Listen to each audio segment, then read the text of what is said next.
What's going on? This is Brandon from Valemaya, and you're listening to PPRN. What's up? This is Mark from Valemaya, and you're listening to PPRN. Here's to Peter, here's to Peter, here's to Peter, he's a horse's ass. He is the meanest, sucks at a horse's penis. Here's to Peter, he's a horse's ass. Yay! You may take a break. Not us. We never take a break. We're always on. PPRNradio.net. Music 24/7.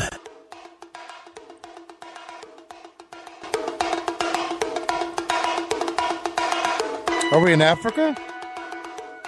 I like it. What do you need, buddy? Pen? Here's the chorus, boo. Mama used to say.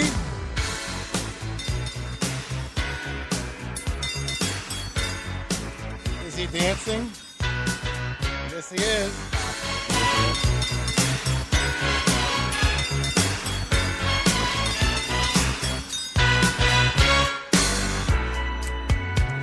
Coming soon, Flavor Fridays.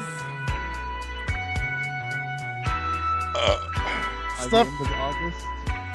Yes, I'm gonna definitely start downloading by next week. I have a whole week off, so.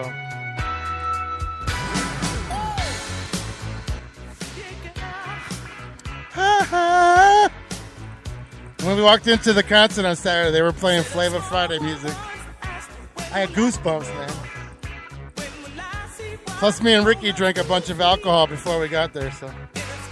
Oh, so Ricky went with you. Yeah, Ricky came with me, and we drank on the ride up, breaking every rule and law in the fucking book. I thought Ricky had another concert too. No, we were going to go to see Impulse, but we didn't make it back in time. Where were they playing? They were at Z's. Oh, that's right, yeah.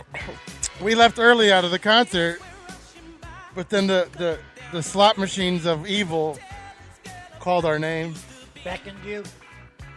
How do you walk out of a concert into fucking slot machines and not play one?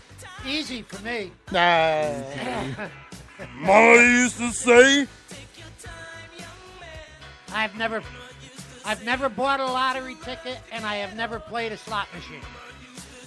And I never will. I've gambled in other things too, but that was the 80s. Oh, baby. Okay. I wouldn't know. I wasn't there with you. So the concert was, it was amazing. I was like a little girl that had her first dress shop. When Coro came on, I think you would have you might have like rushed the stage when he came on. He still looks good for his age. Chiseled. Okay. Chiseled. He had the Puerto Rican like straight brand new. He must have bought the hat that day. Straight rimmed hat with glasses on. I know Ricky was excited. Yeah, he did look good. Yeah, he looked really good, and I know he's in our age group. Okay. But when it was like back when it came out in the 90s. I knew every word. I was singing and dancing.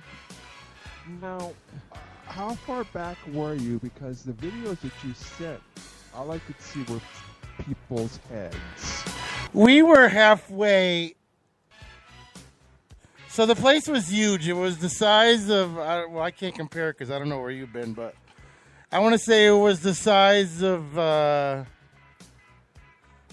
maybe, where do the Rockettes play? Radio City? Radio City, yeah. I want to say it was the size of Radio City, maybe. Not as tall. Okay. Just one level.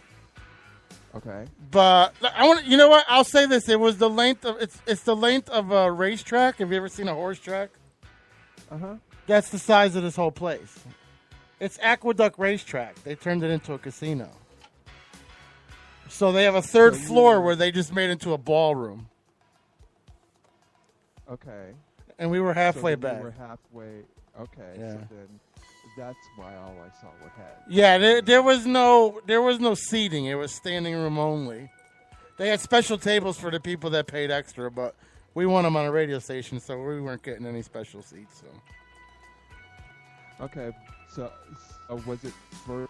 So then the reason why you were halfway back was because it's basically they open the doors at 7 o'clock and you land where you land. Yeah, it's one of those. Yeah, we didn't have too bad of a sight to the stage, but there was like a big column in the way. But if we were all the way in the back, we wouldn't have seen anything at all. Wow. Hey, listen, for free, I'll take it. You still had a good time. Yeah. Okay. I had a good time. That's all that counts. But the thing is we didn't. The thing is we didn't. I gotta make sure we didn't bang until Sunday, though. We didn't have sex until Sunday. Is that what you're saying? Yeah. That's what he's saying. Yeah. What happened? Okay, I don't understand. I'm not sure what one has to do with the other, but Exactly. maybe he just wanted to make a point. I'm not sure. So was this the makeup sex that you guys had? Yeah. Oh, it was like a Melrose Place, boo. In the bathroom. In the bathroom, yes. In the bathroom. We'll start it in the bathroom. Yeah, and then she's too tall for me. Well, it wasn't even me that's too tall. The sink is too tall. And the sink too. Poor thing was on the sink, yeah. So you get where we spit, shave. I didn't mind. So I wasn't complaining. So her private parts were like exposed to the elements of the sink. So she's probably got some kind of mucus all up in her vagina now. I washed.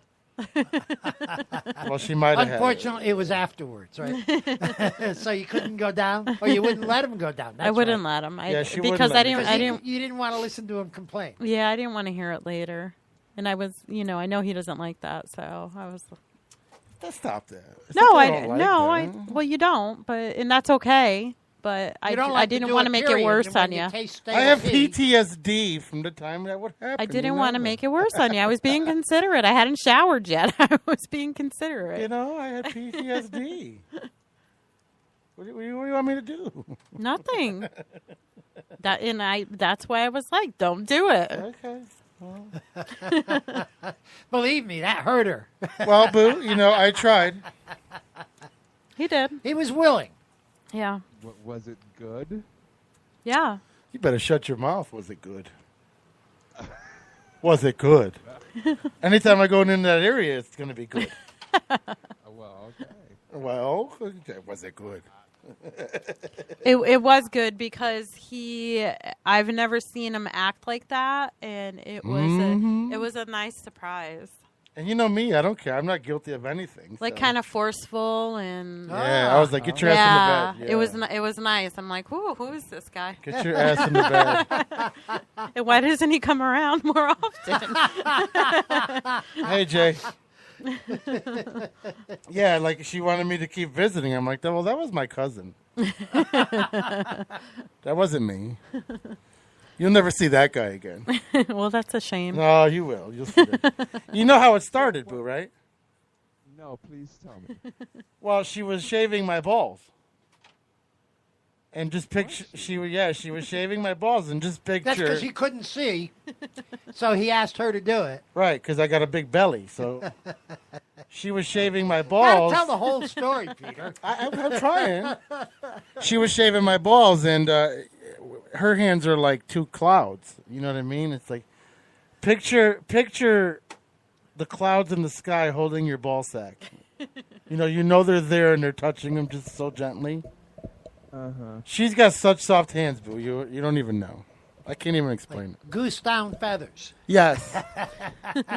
It was like Jesus or Muhammad himself was in the room. I can't wait until she wraps her hands around my cock. That's the thing, though. You'll never feel it because you don't like girls. And you know what? She doesn't even moisturize, dude. She does not even moisturize. Like on a daily basis. She doesn't do like the whole... Yeah. You know, some women, they get out of the shower and they go from the head down with the moisturizer. Yeah. Ricky just gets out of the shower, sticks a gigantic Q-tip in her ear, and walks from the bathroom to the bedroom with a towel, hoping that she'll walk slowly too. Yeah, so hoping that you'll grab the towel and rough her up a little bit. All over the bed. And then today she tried asking me for sex this morning. You know how she asked me? She goes on all fours and pulls her pants down. Is that true? It is true. I did do that this morning, and he just ignored me.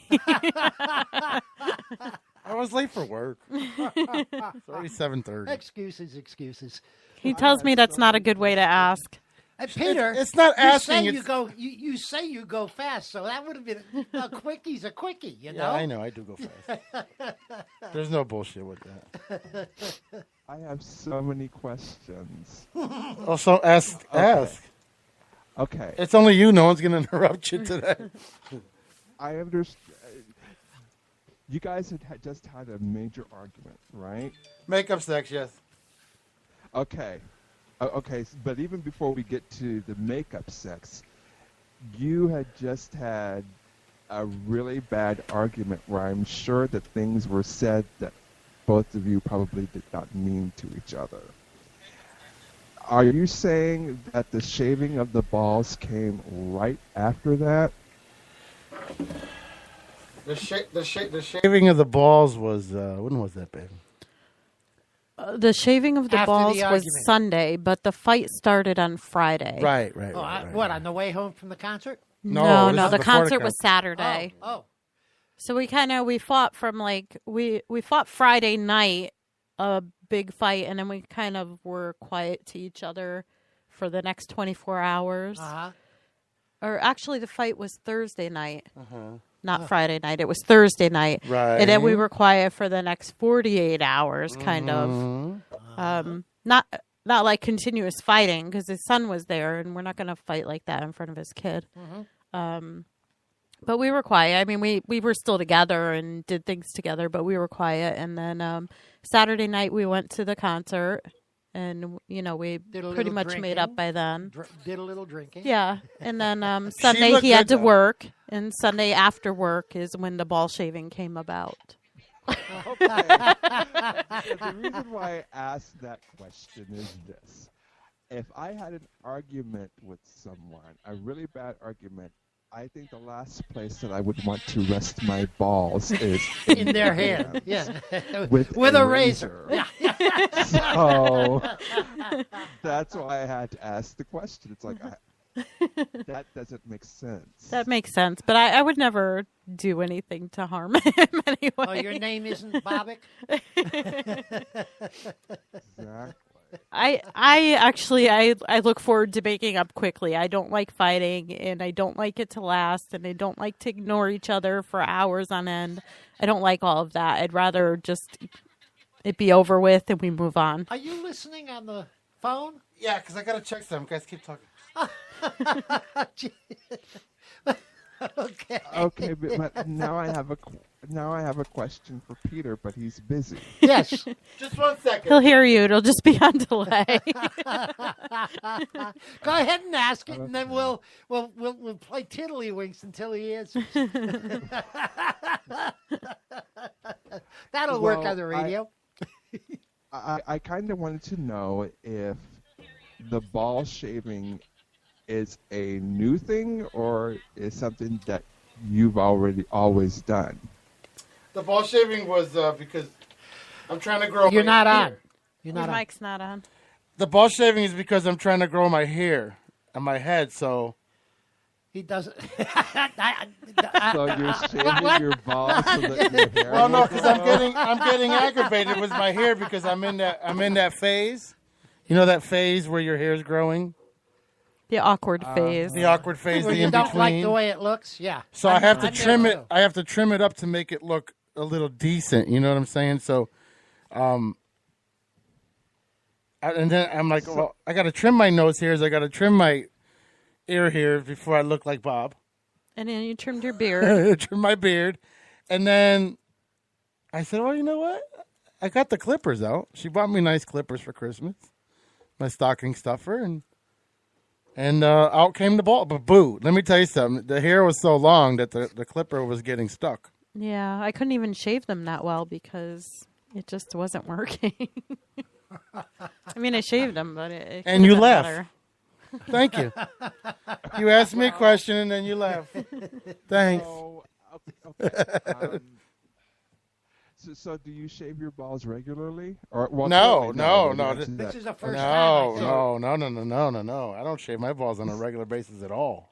Probably like once every this- 3 months or something. Yeah, you're lucky if you get a 3-month thing out of me, you know? Oh, so you So have then done it before? This was I haven't. No, he has. Mm-hmm. Oh, okay. so. Then this was a spur of the moment thing for you. Yes. Okay. But it was like literally when I'm at work and I got my tool belt on, sometimes it makes my shorts go past my belly button. And you could see like the hair sticking out. That's Your how long it was. pubes? Yeah, my Yeah, because pubes. they're super long. Yeah, they were long. Did you see the Wow. picture he posted on the thread? You can literally braid them, Boo. Why don't you have hair anywhere else then? I don't know. I grow hair on my balls quick and on my head quick and nowhere else. In your face. No, it doesn't. This beard is almost a year old. Well, yeah, but you keep trimming it. I mean, it. Yeah, it but look, grows it's still not quickly, though. filling in the spots. Yeah. That's. I got some weird ass hair, Boo. You know what I mean? Well, I don't have hair on my balls. Excuse me. Or I don't have a lot of it. There's probably a few strands left. I've gone commando for. Did you say strands? Yeah, pubes. You said strands. Well, I did, but because there's, I don't know, because my balls are pretty much clean down there. And the reason why is because I've gone commando for at least 20 years now. So any pubes that I had on my balls are all gone because of rubbing against the material of the jeans or the sweats or the slacks or whatever. Yeah, but are your hairs, are they curly or straight? They're curly. Yeah, see, mine aren't. Mine are like long. Mine look like bent up bobby pins. You remember the bobby pins when the witch and Bugs Bunny would disappear fast and those things fall out of her hair? That's what mine look like. Yeah. Mine are really weird. My hair growth is really weird. I don't understand my hair growth. I don't know. I don't like it. It's terrible. Well, and if he had hair on his chest, we might have never started talking. You don't like chest hair? No, it's not that. It's just the reason we started talking is because I ran into him at a bar because we had a mutual friend that was playing. Yep.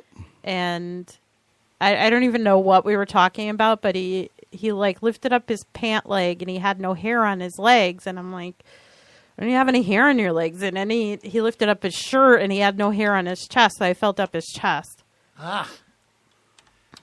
When you first met him. Here Yeah. comes the questions. Okay. Yeah, well, I mean, it wasn't like, I was just like, I just touched his chest. I'm like, I thought he waxed. I really did. I didn't think it was real. And I'm like, I need to feel this. And you're shy. Don't you? Okay. And I'm not even like that kind of person. So I kind of shocked myself, but. Is your mic Don't you have working? nipple hair? I don't know. Is it on? Very little. He has very, very little hair on his Check, chest. check. It really That's looks like better. he waxes. I don't wax. I Can said we it, I know you don't. I I know. know that now. But it looks like it. Yeah. It does. What do you want me to do? Not that I Nothing. like it. She's not complaining. No, I'm not complaining at all. In fact, that's probably why you had a date. No, I had a date because I was the persistent one. If it was up to her, we would never have been here today. He Facebook friended me the next morning Aha. after the night we met. And you felt him up. The- You yeah, got that you night. got You the first remember base his- before he got the first base. How did you even remember her name? Because I'm sure that you guys were drinking. Well, if somebody grabbed my boobs, I'd remember her name. Actually, I think I just came down from like a night before bender. Ah. And I was there drinking too. Yeah, was I drinking? Yeah, I was Yeah, you were drinking because some You were fucking drinking Bud Light. some cunt bag was drinking my beers thinking that we were on a date. Yeah. Who drinks another person's beers? Oh my God, this girl was like, I'm going to drink your beer. She's like the neediest girl ever. Oh my God. I knew her before. I went to the bar and I thought they were together because they were sitting together. So I didn't like. That's the whole thing about when you're. That's why people. How do I put this? That's how meet encounters don't meet, because the perception of when they walk into a place, they always think someone else is there with someone else. How many relationships could have been established if other people didn't think other things right off the bat? Like if you were standing with a bunch of dudes, I didn't care. You know what I mean? I'm like, I just went up, and either I get punched in the face or I get told that's my boyfriend. You know what I mean? It's like, she thought I was with someone else, so if I didn't pursue it, we would have never been together right now. Well, because I walked in and you guys were sitting at the high counter together. Okay, and you had 5 guys around you. But then you came over and sat closer to me, but you were still coming. You came over together and sat together. Like I was sitting with. Doesn't matter, but that's like a whole. That's like a Murphy's Law with you, because all you hung out with was guys. Then. Yeah, and I'm not saying I'm not saying it's bad. Listen, I'm saying is the people you hung out with before that would have thought the same thing. Yeah, you're right. Yeah, he's not. But There's nobody's disagreeing. I don't know that I would approach someone if I thought they were with someone else, though. Why though? Because I don't really want to run the risk of getting punched in the face. Yeah, but I really don't. Is there violence in the gay world, Boo? Is there really that much violence? Yes. Okay, well, I mean, it's not like a guy and a girl where the guy's like, "That's my bitch." Well, you know what I mean? I definitely knew she wasn't your girlfriend because I knew her. And I knew she had this thing for Robert, but I know that she likes to see a lot of people and try to get in their pants. So I thought, like... This was her target for the night. Yeah, exactly. Boo, put it this way. Assumption is not going to be the name of the boat when I buy one, okay? okay. All right, so... We can't have these assumptions anymore. This assumption thing has to go away. Okay, I'm just saying that, I don't know, it's bars... And even the internet nowadays is just so high pressure.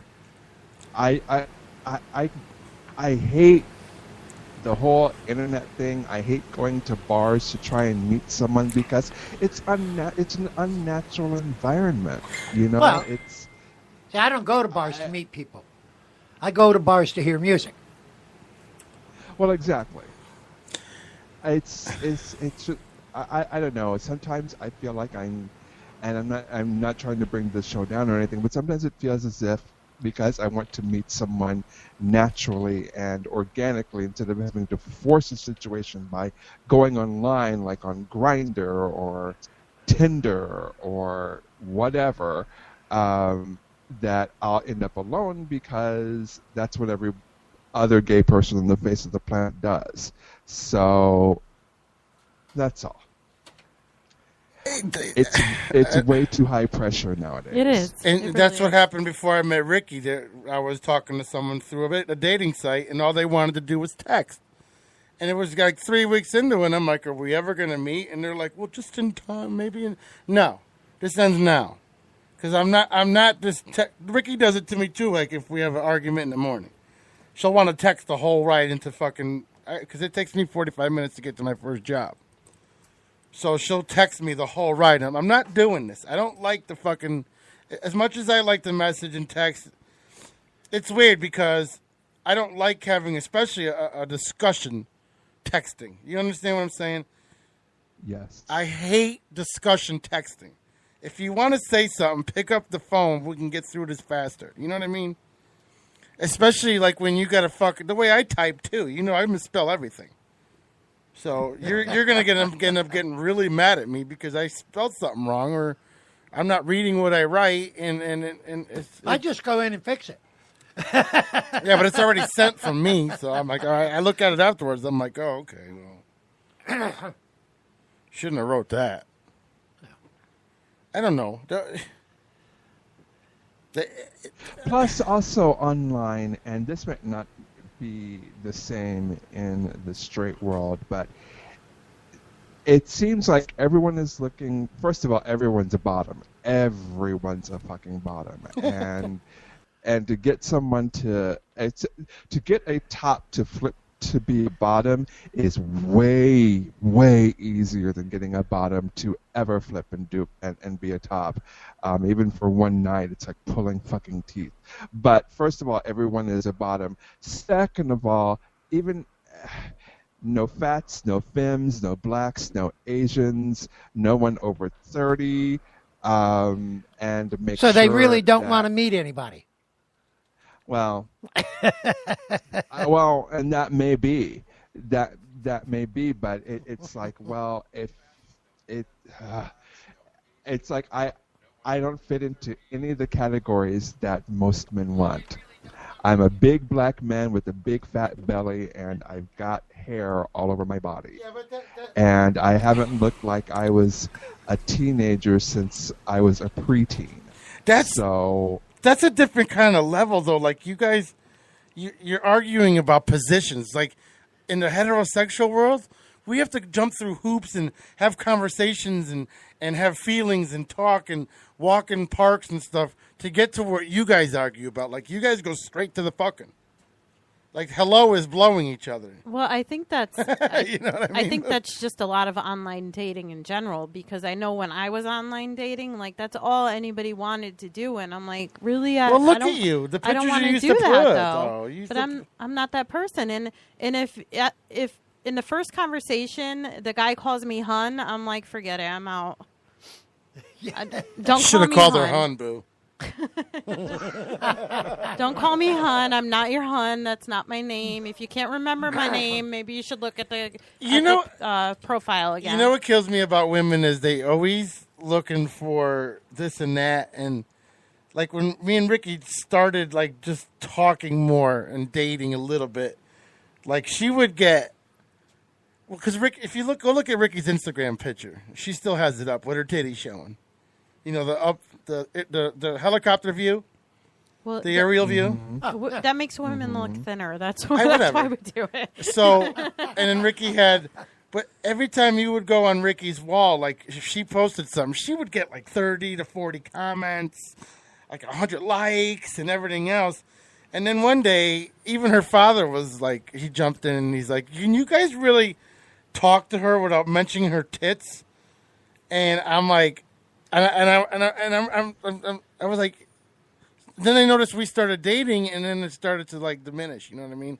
Now she gets maybe 2 likes on all her posts, and it's more of a sexual thing, especially with her titties. You know what I mean? Like her titties. Well, they're kind of prominent. Yeah, so it goes to show you that men are fucking pigs. They only talk to her because she was single with big titties.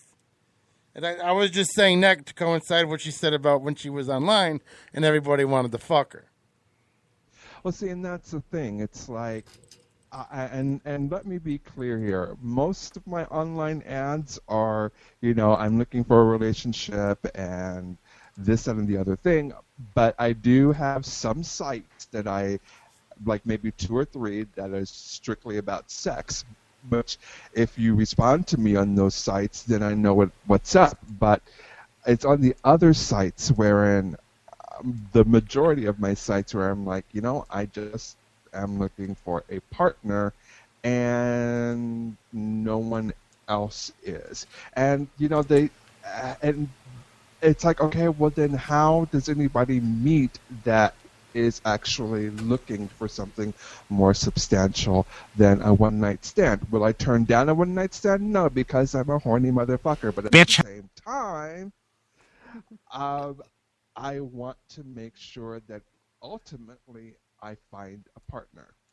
And it just doesn't seem like online or in bars more and more is not my thing. Bitch hung up on me. Right. Yeah, exactly. And it also doesn't help that most of my friends are straight, because true. Heavens, yes. Most of the people that I hang around with are straight people, so go figure. Yeah, how is that? Anyway. It's like Ricky and her boyfriends. Like you hang around with all straight people. Is that so you can feel better about yourself, or Or laugh at them. why do people hang out with a certain crowd? That's what I'm asking.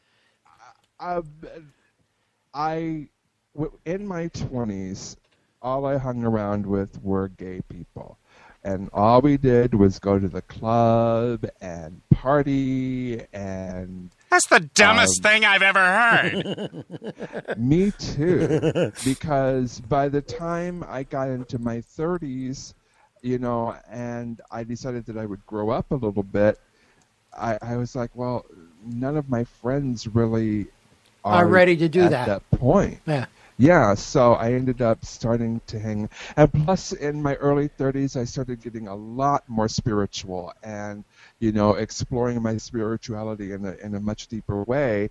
And the people around, at least in Oklahoma, the gay people around here just are not, they're either Christian and they're super Christian, or they're just not interested in spirituality at all. And so I ended up starting to hang out with people that are more spiritually minded, and most of those people, at least in Oklahoma, are straight. So, yeah. Well, I think you're not racially, but sexually profiling, I want to say. Because I think you go out with straight people and sit in the bar and make fun of all the straight people. That's not true at all. I think you do. I think you make fun of people's outfits. I could see you doing the outfit thing. I could, right, Ricky? No. Can you see Boo? Absolutely Me, you, and Boo, when he not. comes up here, we're going to be at the bar, and he's like, is he really wearing Jordache in 2017? Is he really? Because you'll find Jordache up here still, Boo. You might make fun of the way I dress. All right. No, that is not me at all. I'm kidding. I think it's fun. The I like making fun of people. Well, the only time I only really make fun of people unless if they're truly tragic, and I mean truly tragic. Like Walmart shoppers, like that website. There's a website. People of Walmart. Yeah, people of Walmart. Yeah, unless it's like truly tragic like that, I really don't. Or it's friends of mine. I will go in on friends of mine and make fun of them because I know that they know that it's all fun and games. Yeah, well, so if you can't make fun of your friends, then why have friends? Exactly. You know what I mean? You ready, Bob?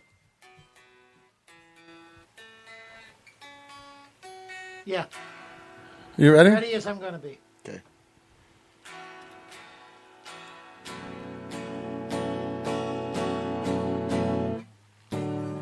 Now What's the song about now?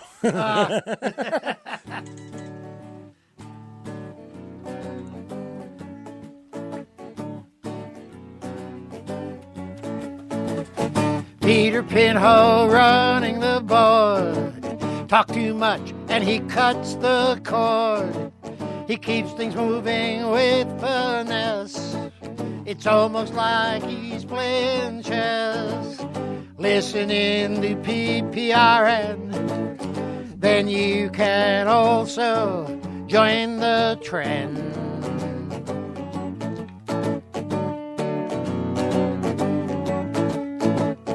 Ricky's sitting on his left. If she's not there, he is bereft. The twins do dominate the scene. We all know that Ricky has great genes. Listening to PPRN. Then you can also join the trend. Give me head. Yeah. Poopy. OKC is where Boo's at. He will bring us his cop topics chat. Don't forget his tarot readings. They're better than courtroom pleadings. Listening to PPRN. Then you can also join the trend.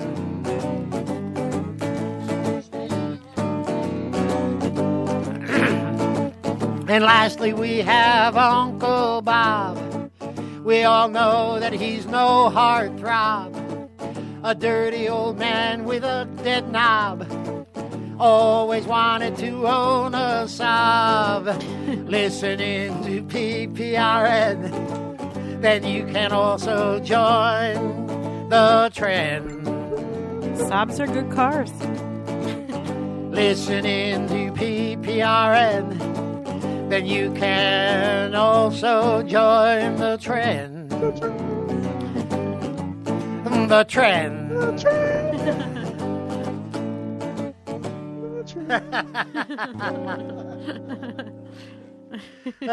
I cut everybody else out. Fuck them all. Yeah. Hey. You know what? I would suggest, Bob, you need to write a song that we can play every time that someone doesn't show up. Yes. Yeah. Just like. Well, maybe I should. Like did he person cut? Sucks or whatever. I'm not hearing anything now. Okay. Oh no. Well, hold on. Now it's better. Maybe I should just include a verse in every song I write, just in case somebody doesn't show. Yes. Just leave a blank for their name. You should name the song "Fuck You." Exactly. That CeeLo song. Yeah. Fuck you. Yeah. And fuck her too. Yeah. Yeah. Yeah, I'll have to work on that. That's not a bad idea. You know, I just keep that in the book all the time, and we can just. Right. Where's she where? And then I'll just keep. What are you two doing? Oh, we're having husband-wife time. Sorry. I have to pee. I'm sorry. You're gonna pee? You're barely Not here. talk as it is. We have Not no here. other guests tonight, and you're leaving. I couldn't wait to the break. You know, I mean, hey. Such a bitch. Hey, that's life. Peter. Yeah, whatever. You know, that's. Can we talk shit You about her couldn't now? live. Well, the fact of the matter is, you're having a hard time living with her, but you couldn't live without her. I got a pipe that would let me figure it out. So let's talk about the guest. What happened? He loves his drama. We have no clue. Okay, I mean, yesterday he sent us a message saying, "I'll see you tomorrow for sure." Okay, and today Let's not pinpoint one guest. Let's talk about all of them in general. How's that? So we can blanket this. yeah, but it does, You finish your thing, and then I'll take I'll go my Okay. part. Go ahead. well, I mean, it's like, well, okay, to make it more general, it's like people don't have a commitment to do what they want to do. Okay, I mean, Thank you.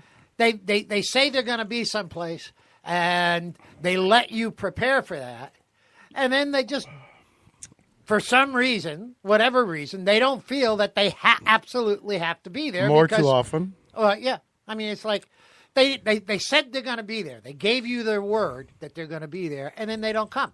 I mean, it's like, And let's here's the thing, okay? And everybody's like, and I get it, but no one understands that. I mean, Bob sees it because he's been here for a while now. You see it, Boo. No one understands it happens way often more than it should. And the problem is we got to empty that garbage. Yeah. Good Lord. The on break. Bob. The problem is if there was paychecks, signing bonuses, any kind of compensation that made anybody prosper from this visit or from working here, the effort would be a lot more bigger. Do you know what I'm saying? It's like nobody. What if we all had a play on Broadway and it was our 12th month in, but we needed you to be Peter Pan, we needed Bob to be the pirate, we needed Ricky to be whatever Tinkerbell, and we needed me to be the stage prop. And what if Bob and Ricky didn't show up? Would that be okay? Would that be okay? Because why? Because we all planned on having that show with them people that day, right? So now, the production has to shut down or has to improvise. How do you improvise on 20 minutes of time? Radio show's a little different. I can say that. That's a little different. yeah.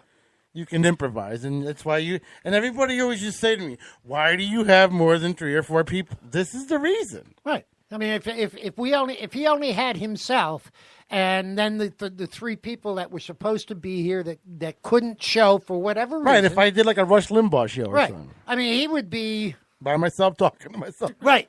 And asking himself questions. Yeah, exactly. Actually, no, I would have hit a fucking replay and went to the bar. Yeah, right. You know what I'm saying? Oh, we could have done that, too. That's what I was thinking. I'm like, you know what? We might even have an early night. Fuck it. What I was saying, though, Boo, it's I don't want to say that the people we have are loyal and the guests are loyal, but there's no sense of urgency because there's no compensation for it. Do you understand what I'm saying? Like, if you're late for work, what do? First thing you do, you panic, right? Right. You call Why? your supervisor to let them know. Why do you panic? Because you know that if you're late, you might get written up Right. or even get fired. So guess what happens if you don't show up here or you pull the last minute thing? Nothing. I can't fire you because I'm not paying you. Or I'm not, or I can't not support your show because I'm not, you know what I mean? It's like, I don't know. Without hurting anybody's feelings, it's too much too often lately. And here I am, we're going to try to build a brand here. And I know you heard the show yesterday with me trying to approach an investor. How do you approach an investor when shit like this happens all the time? And it's not the same people. I'm not trying to say it's the same people. It happens every week. Whether it be a guest, whether it be a host, whether it be whatever. Well, not every week. Well, almost. For the past 2 months, almost. And you know what? Here's where it bothers me. Is it the show not taken serious enough? Is the station? Because me and Ricky can find a lot of better things to do with $500 a month than fucking sitting here and be disappointed every week. Do you know what I'm saying? So, is it not taken serious enough? Well, I'm more concerned about the guest issue than I am. Oh, yeah, this is blanket. This is blanket. Guest and host. Well, like the whole mic thing was stupid, Boo. Oh, yeah. Okay. Go ahead. Anyways, finish. PPRN, at least the Roundtable show, is unique in that we don't have scripts. Right. Thank God. We don't have specific things to talk about. I mean, we have Bob at 8 o'clock doing his song, and then, at 8:45 or the second hour, at some point, we do cock topics. But other than that, we really don't have a set schedule of things to do. We basically go in commando and fly by the seat of our pants. Well, that's called that's called having talent too, though. We don't need a script. You know what I mean? Well, right, but the Bullshit. point is, and this is where we're kind of like Howard Stern, and I hate to make the comparison, but we're like Howard Stern is in that it doesn't matter if guests show up or not, we're still going to do the show. Because you know why? Because we usually do 90% of a show while they're here anyways, without them. So I'm the only thing that would concern me if I would start seeing a trend of the same particular hosts canceling week after week after week.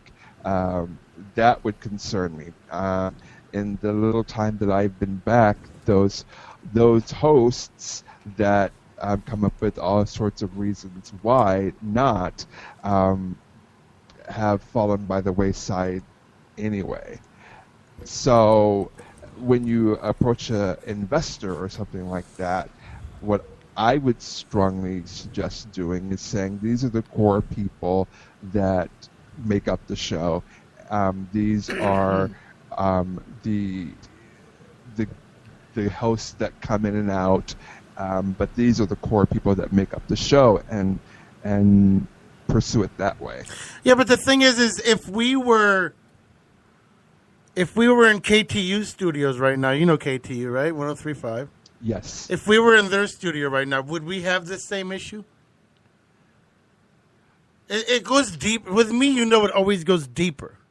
Like, if we were at PLR studio, would we have these same issues as much? I know we would have these issues. Would we have them as much? This much? Well, when you say this much, we've had this week, or this last 2 weeks, we've had the issues with Mike, okay? And Iris, I mean, what can you do when your car breaks down? Right. Okay? There's nothing you can do about that. Okay, now, Dustin, we should have learned better. I should have gotten somebody else scheduled for the show. And with Mike, this is the first time that he's done anything that would indicate that. I wasn't trying to, like, per se bash anybody. It just, no, I'm not. It's just when it rains, it pours, dude. Right. Yes, and we've had a rough 2 weeks. Yeah. A rough 2 weeks with Mike and. But I'm saying is if this was a different studio with efforts, it could still happen. But would efforts be more applied? Well, what's your opinion, Boo? I think that if people were paid to be here, you would have people that would take their job more seriously. Now, having said that, just because you're paying people doesn't necessarily mean that they will take their job seriously. And you know what happens in that scenario? Right, they get fired. Right. So, I don't know. I don't know. It would be interesting to actually talk to other radio personalities where there's, not just where there's more than two people, where there's actually a larger cast of hosts, and see how they dealt with it. And that's why the great shows did good, because they, like, if you go to Elvis, he's got like 8 people. Yeah, but someone's always out. Right? But they're all being paid. Yes, that's right? correct. Are you listening? Yeah. Well, no, you're not listening. What, are you on your phone? I was trying to do something for work. I'm sorry. But I didn't think you were talking to me anyway. Really? Yeah. There's 3 of us in the room. I'm sorry. See what I mean, Boo? I'm sorry. You see? But I was doing something for tried to work pick a fight. that I'm getting paid for. I'm not trying to pick a fight. I'm just... I apologize. I'll wait till break. This is the other one that concerns me more. She's the one that pays for it. She pays for this fucking thing, and she isn't as attentive Well, either. you guys were talking, and I was just, I'm sorry. Stop it. I I'm just sorry. I'm saying, and I'm not just talking about tonight. I'm talking about, like, we bought her a jacket. She barely wears it. Oh, my God. Wait a minute. Wait for it. Here it comes. It doesn't keep me warm enough, but there's been 4 seasons since she's gotten it. Anyways. What? She doesn't wear her jacket that I bought her. Because I know she doesn't like it, but she won't fucking tell me. She don't like it. She don't like it. She won't tell me the truth. She don't like it. That's it. It's bottom line. She hates it. I don't hate it. She hates it. I don't hate it. She's worn it 4 times since you know what? She wears mine on the way home because it's cold. That's the only reason, because I drive with the top down. So... It's not just... What has this got to do with the show? Yeah, I'm trying to connect the dots. I'm talking about the... Because it's a PPRN jacket, and I don't Yes, wear it's it a enough. PPRN jacket, by the way. Though. My problem is not even my own wife takes this place serious. That's not true. That's not true, Peter. Don't stick up for her. I live with her. That's not true. Boo, I know you're laughing, too. I wouldn't pay $500 for something every week, every month, I should say, that I don't believe in. Well, she has no choice because we split the bills, but... But I don't put up an argument. I don't put up a fight. I'm very okay with it. I mean, you can't. It's either that or divorce. Why Right, would you but- argue about money? You but don't I want a didn't- divorce, so you're going to put up with it. I didn't have to be okay. You see what I mean? I put up with it because I... See what I No, mean? It's not like, oh, my God, I love PPRN. So you take everything everything I say. And What did you turn it take out of around. that? I got it. She's okay I with said it. that because you said that I put up with it because All I right, have so to. So that's the only let's reason talk I about used another those words. subject to where words aren't... If Ricky really loves something, she seems to think that I think it's... she'll say, well, it's okay. To me, when someone says, it's okay, that means it's okay. Like, all right, it's okay, but it's not like... You know when you really love something, every human being's like, Oh my God, I love it. You know what I'm saying? Except for Ricky. No. Peter, I know that you're speaking English, but I have no idea what you're talking about. I'm trying to connect any kind of dots. Then keep up with me, because I can't repeat what I'm saying. The enthusiasm, the enthusiasm, and I'm saying not just with my wife, is there. It's. I'm going to tell you right now, it's there, except for Bob. His attitude's always been straight, whatever. Well, I got and I'm not just saying that because he's here. I'm saying Bob's attitude just don't change because that's just Bob. You know when he don't like something, he'll fucking tell you. He don't dance around it. You know what I mean? I'm straightforward. It's pretty straightforward. I have been all my life. Because when you see Ricky, and I'm only using Ricky as an example, but if you see Ricky at a Mexican restaurant, she's like a dog that just got fucking neutered. She's so happy. She's dancing, her tail's wagging. A dog that's been neutered is happy? Yeah. Come on. I don't know. I don't get that. All right, so she's like the Price is Right winner. She's dancing up and down when she's in the Mexican restaurant. Okay, because that's when I know Ricky loves something. Is when she's really excited. So I'm like, "How was dinner tonight?" It was It's okay.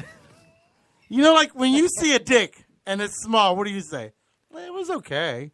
But when you see that cock that you really love, well, you're like, oh my God, and you send us pictures, and the guy's got muscle shirts on, and do you know what I'm saying? That was such an anomaly, but yes, okay. I know what you mean. Okay, so let's ask this in another way. How many things do I get overly excited about? Not very many. That doesn't mean I don't like them. I'm just not an excitable person. I love my wife to death, but it's like being married to the guy from the Visine commercial. Do you have dry red eye? Clear eye, sorry. Right. But at the same time, you can't expect everyone to have your level of excitement be there because PPRN is, in fact, your baby you gave birth to. Yeah. Okay. So you can't expect everyone to be as excited about your baby Thanks, Jay. as you are. But okay, so now everybody, when I called you that day and explained to you what I was doing, you were excited. Well, sure. All right. Because you had that level of excitement I was looking for. Well, but okay. Okay. Okay. I don't. Okay. You know what I mean? You were like, I'll be on the fucking plane the next day. Well, like you already packing. Well, yes. Well, yes. Well, but and to be fair, that has a lot to do with my present circumstance. It has more to do with that than it does, Oh, gosh. I've been looking to get out of Oklahoma since the day I landed in Oklahoma. And I think me and Ricky were discussing that. Once you come here, I think Ricky said it. She was like, watch, he'll end up getting a job here and staying. I'm only, first of Did all, you say I'm that? only there for... You didn't say that? No, I think that was you, actually. I said, when he comes here, he's not going to want to leave. Thinking, but it was a whole conversation. Yeah. First of all, I'm only going to be there for a week, and it doesn't matter. You're going to fall in love. Hunting. Once we take you to New Haven, you're going to love it. I'm telling you, we're going to show you the sights. Wow, there's a lot of gay dick in New Haven. There's like 5 or 6 gay bars in one block. Trust me. But I'm saying, I think, especially living in Connecticut's not the funnest place to fucking be in. Let me tell you. But you'll like it because there's so much diversity and so much things to do. Like, you can go from the water to the casino to skiing to jazz clubs all in one state. That's the only really good thing about Connecticut is there's so much diverse things to do and so much, like I just said, you go from skiing to swimming in the ocean to fucking going to the casino to going to horseback riding and all, and within an hour ride of each other? Not even. So the state, New York isn't that far away, and New York's not that far away. I mean, you got a state that has shoreline and mountain lines. It's a really great state if it wasn't just run by so many fucked up idiots. You know what I mean? Wow, that doesn't hurt. Yeah. Yeah. But that's most states nowadays. Yeah. Come on. What you've got are a bunch of incompetent people that had money to get themselves elected so they can get a good pension and screw everybody else. You should be a cop, Boo, in New Haven. Could you imagine my fat ass chasing after somebody? Stop! Every cop in New Haven is fat, Boo. Just don't worry about that part. It's a great state, but it's something everybody who lives and grew up in their state doesn't want to be in their state. That's the bottom line. Like, I love Florida. I think if I had to move, I would love, and I'm hoping if we do get picked up or whatever, that they pick us up and move us to fucking Arizona. Because I would love the Midwest for a few years, if not for the rest of my life. That's the West Coast. The West Coast. Arizona is not the West Coast. It's right in the middle of the country. No, it's not. It's Southwest. Yes, it is. Okay. Like what state is it next to? What state is it next to? California. Next to. No, Nevada is next to California. So is Arizona. Don't walk out, Boo. I'm throwing this mic across the room.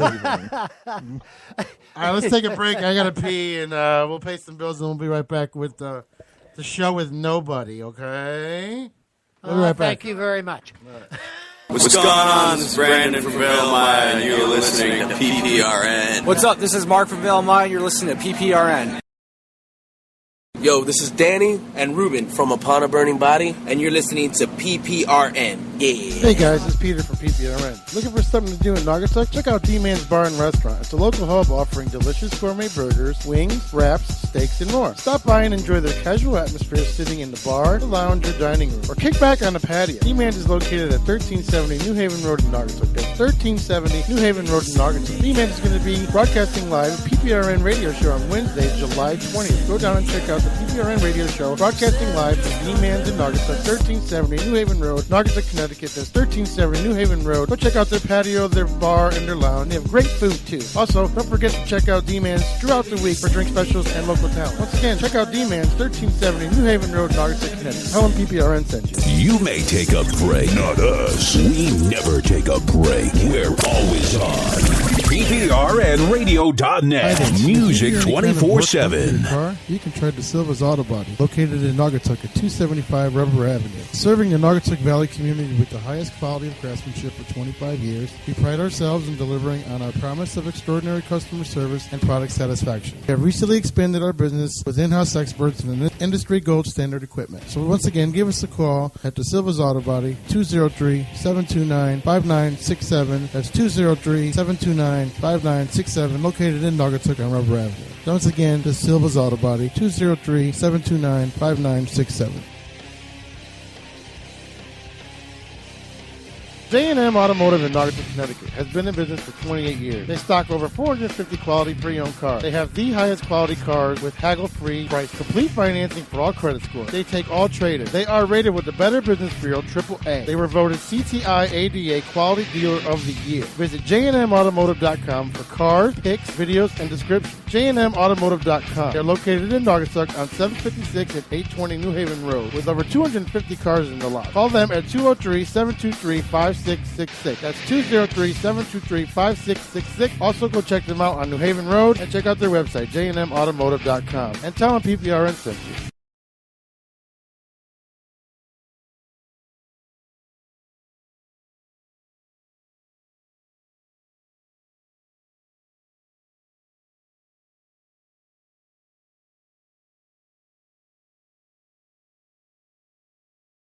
You're listening to PPRN, motherfucker.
to pray, but I'm sorry I don't pray that way.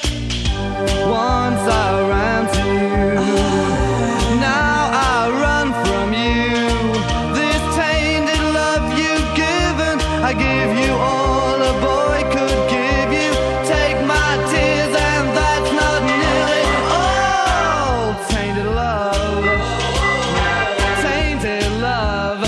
Don't touch me, please, I cannot stand the way you tease. I love you though you hurt me so.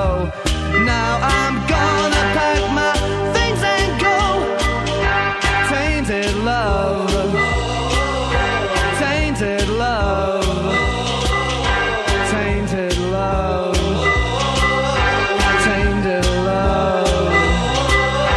Touch me, baby, tainted love. Touch me, baby, tainted love. Tainted love. Tainted love. Tainted love.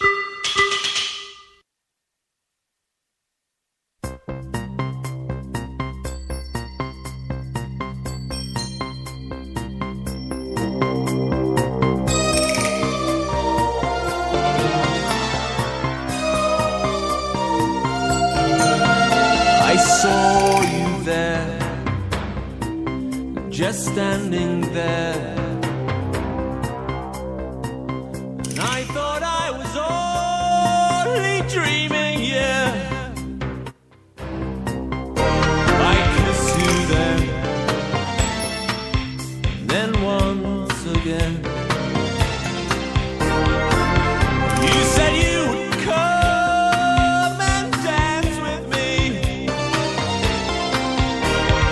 Dance with me across the sea. Where we can feel the motion.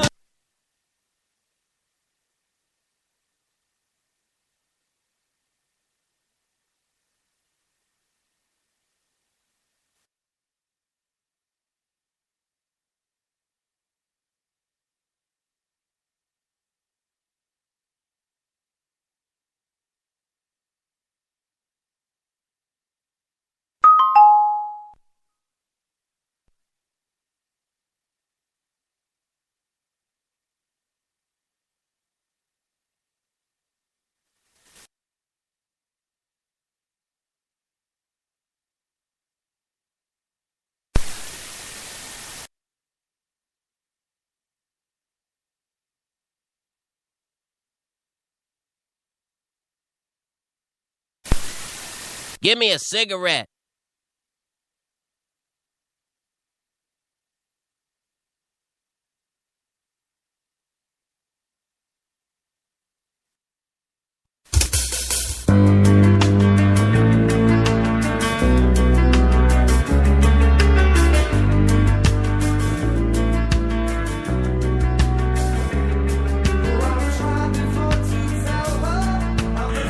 You there, girl?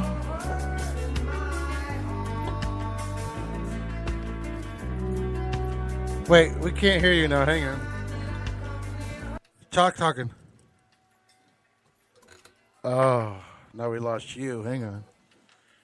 Ay. Do. Oh. Hang on, boo. Hang on. Yeah.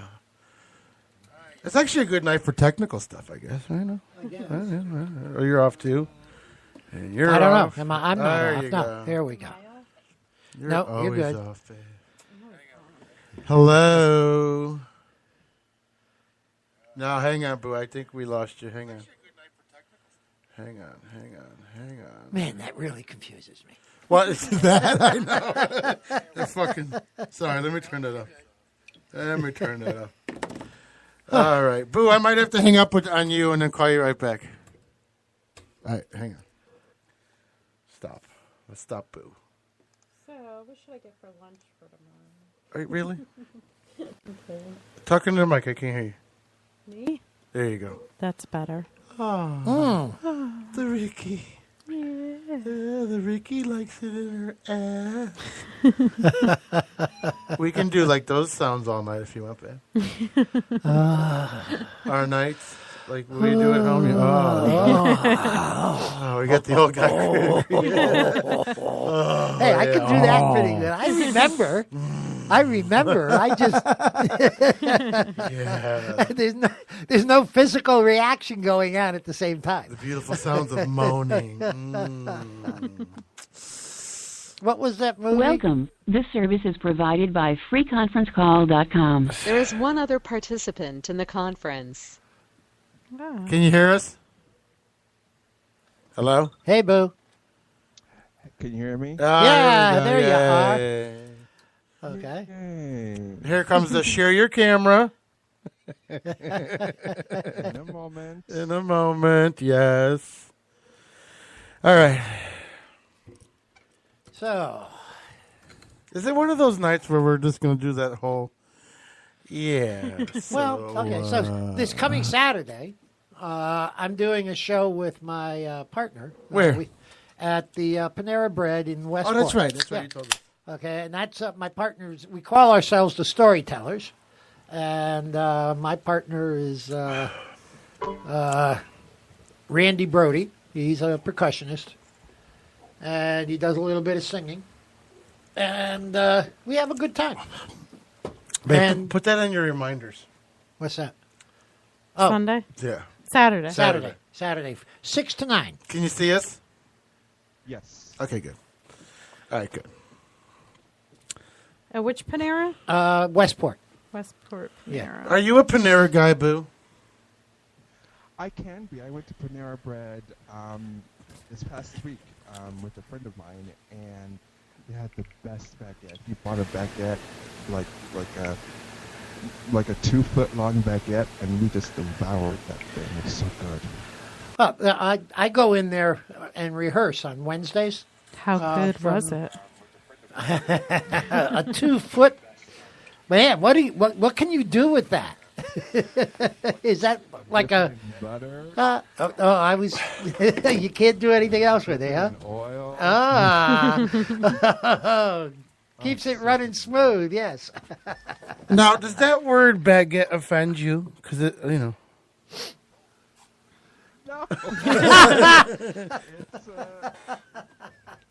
It's a word for type of bread. Okay. I don't know, because it's close to the other word, you know? So it's like, I don't know. Really? Baguette, faggot, I don't know. Okay. Oh, God. Oh, my goodness. Baguette and nigger. I don't get it. You know what I mean? It's like, I don't know. I suppose. Okay, Peter, come on now, stop it. It still comes over. That's pretty funny, though. Oh, gosh. I don't. What happened? I have a question for Bob. Okay. Did you pursue that lady? No. Why not? Because our interests are not as close as I thought they were. She likes loud rock and roll music, and I'm not really into that. It's that's why. I mean, I like acoustic music, and but Peter likes Depeche Mode, and Ricky likes Slipknot. So. Yeah, but I mean, she goes out 5 nights a week to loud rock and roll music. Could you And I go out. Bob is saying that he doesn't like someone that goes out all the time when he goes out all the time? No. I go out a lot. Okay, but I usually am going out to some place that has acoustic music, not loud, raucous rock and roll. But who's to say that? Do you know for a fact that she does not like the other music at all? She'll put up with it. Okay, so she might. But she doesn't want a steady diet of it. We talked about it. Yeah. We talked about it. She might be willing to compromise. I threw feelers out. Okay, and the reception was not as I expected. Gotcha. She looks at me as a good friend, who's had similar losses in my life that she's had. Mm-hmm. She's lost a child, and she's lost her her fiance, and she knows that I've lost my 2 sons, and so we've got a connection there. Mm-hmm. But that's the kind of connection it is. It's not going to be and that's okay. I mean, you got to realize something. I am not willing to change for anything, which is why I am not terribly upset that I can't find anybody. Yeah. But I mean, I would like to, because hey, it's getting to the point where I got to start thinking that at the end. Ooh, that was loud. That is so loud. Yeah. That was loud? That blew my ears out. Really? Well, I mean, I would like to, because hey. You're live on PPRN. Hey, what's going on, guys? It's Easy Blues. How is everybody? How you doing, Easy? Stressed out. How are you all doing? We're stressed out, too, because we had, besides you, 2 other people couldn't make it to the show. Jesus Christ. I apologize. Go ahead. Look, at the end of the day, guys, I am a single father. I live and die by babysitters. And this freaking babysitter, no joke, canceled while my lift was waiting outside. Okay. I spent 45 minutes going through almost every single member of my congregation at church. Everyone had something to do. I even hit up Peter. I was like, is it okay if I bring the boys down? Although the content is, they're 7, and the content is. Well, it's gotten a lot cleaner than it used to be. No, I've been listening. I've been listening this entire show. I was actually waiting for a point to call in. I've been listening. I've been listening to the entire show. I was listening until the Lyft driver just called me and cursed me out for about 15 minutes. Can they do that? Yes, because because they're private contractors.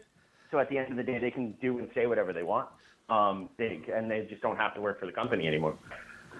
Yeah. Yeah, that's not cool. They're not supposed to call you and yell at you. Yeah, well. I drove for Uber for a minute.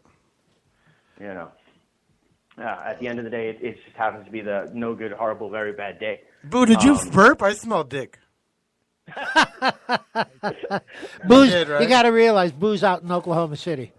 Yeah, no, I know. And actually, I've been seeing when you guys do the Facebook Live videos, you now actually have, because before Boo was just calling in, but now I actually get to see what he looks like. Yeah.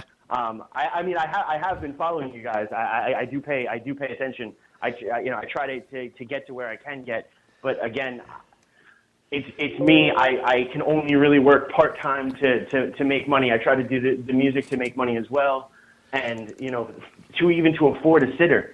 I hear you. Is a pain in the balls. Yeah.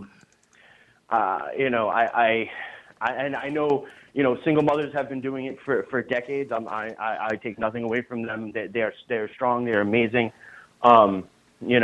Luckily, every once in a while, my girlfriend comes through.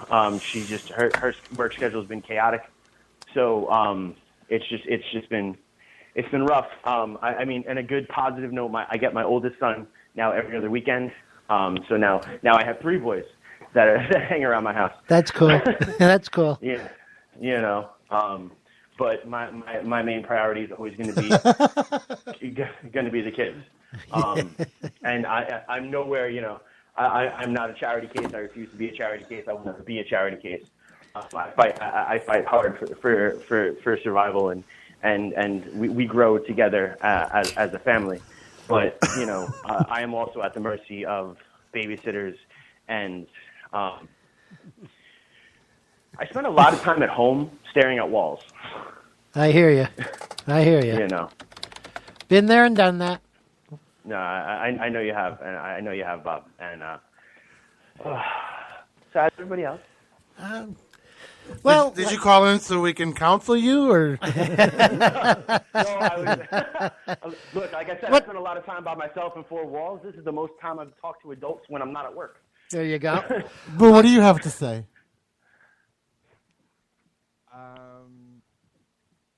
I'm sorry that he couldn't find a reliable babysitter. Yeah. I'm going to start a service for that because there seems to be a lot of issues with the whole babysitting thing. Yeah, there are. Like people can't afford it because you know how I never understood that where you still get charged if you don't show up. That's not right. Yeah. Yeah. I never. How's that work? Yeah, it's like if we can all build enterprises on things that other people fuck up on, I think we can make $1 million. Like if we became an LLC. So like, all right, so you know when you go to Six Flags, you pay $70 for a ticket. Yeah. And you pay $30 for a hot dog. Yeah.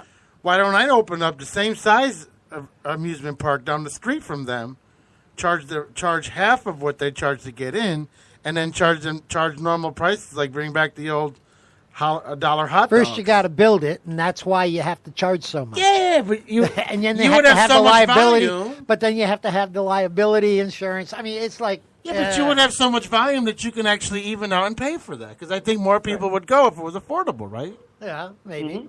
Yeah. It's and they have places like Quasi, for example. It's affordable, but it's a smaller scale. The rides aren't as elaborate. I mean, you don't have the Superman ride or anything like that. But look, my 7-year-olds don't give a damn. They just want to go on a ride and splash into freaking water, man. Like, yeah. You know. Ricky likes that because she's from Bridgeport and they have quarter nights.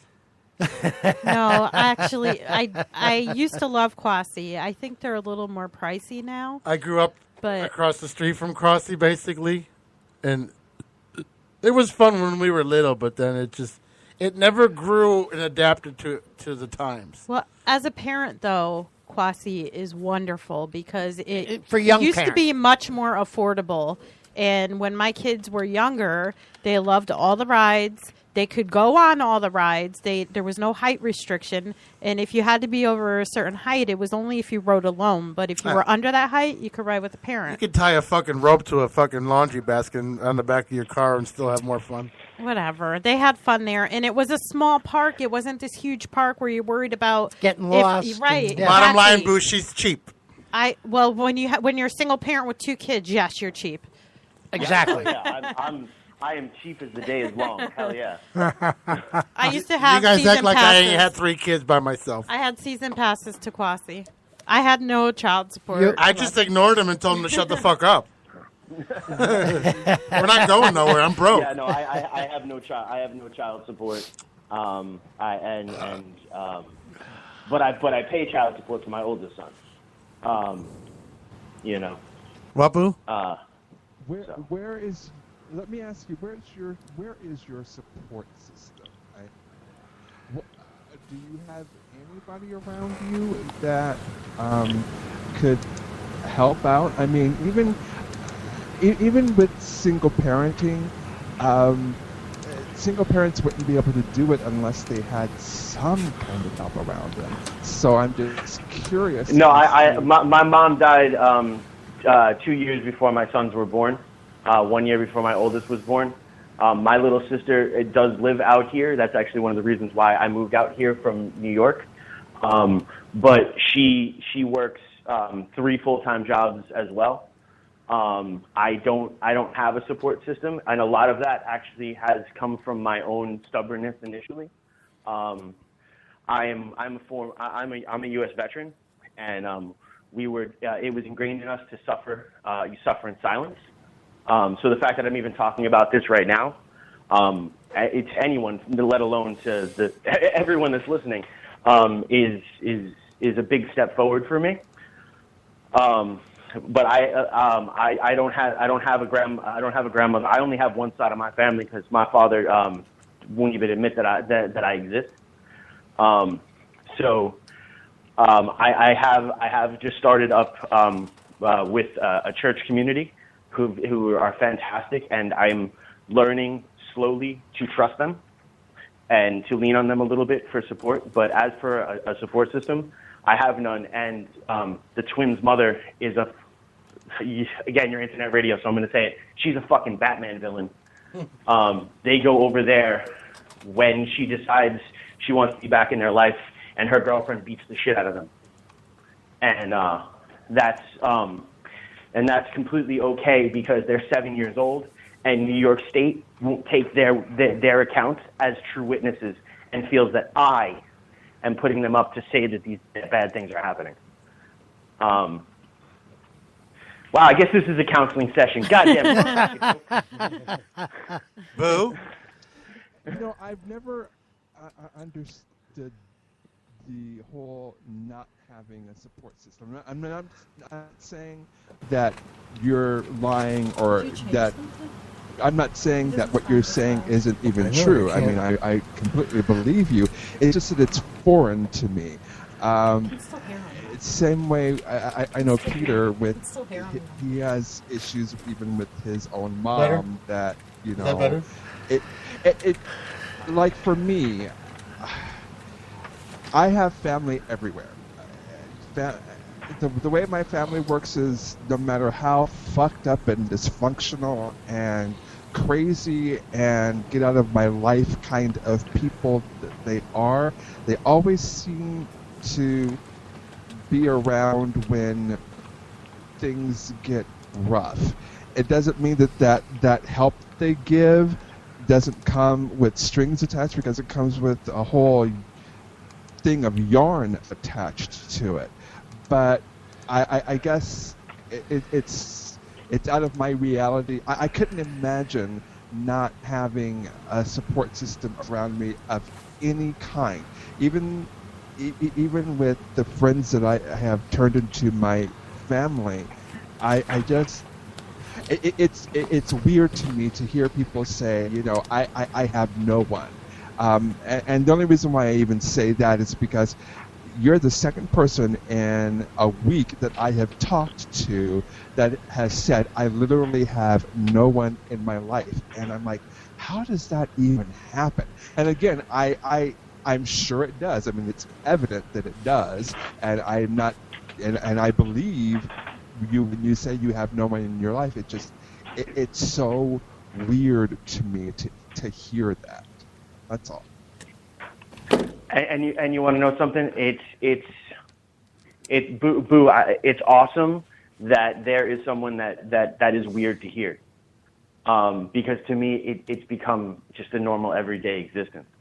Again, I grew up in a single parent household, and I started working pretty much when I was like 10 years old, out mowing lawns, raking leaves to help pay bills. I know somebody that wishes I was mowing the lawn. Yeah, my mom had my little brother when I was 9, and my little sister when I was 11.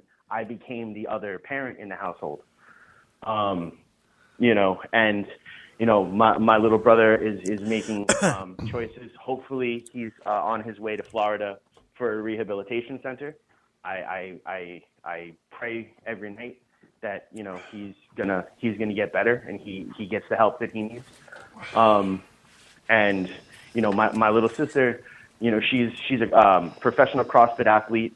She's a gymnastics coach, and she lost her mother at 17 years old, and which was her senior year of high school, and she still wound up graduating almost valedictorian of her high school. She moved out to Connecticut to go to the University of Southern Connecticut and made a life for herself out here.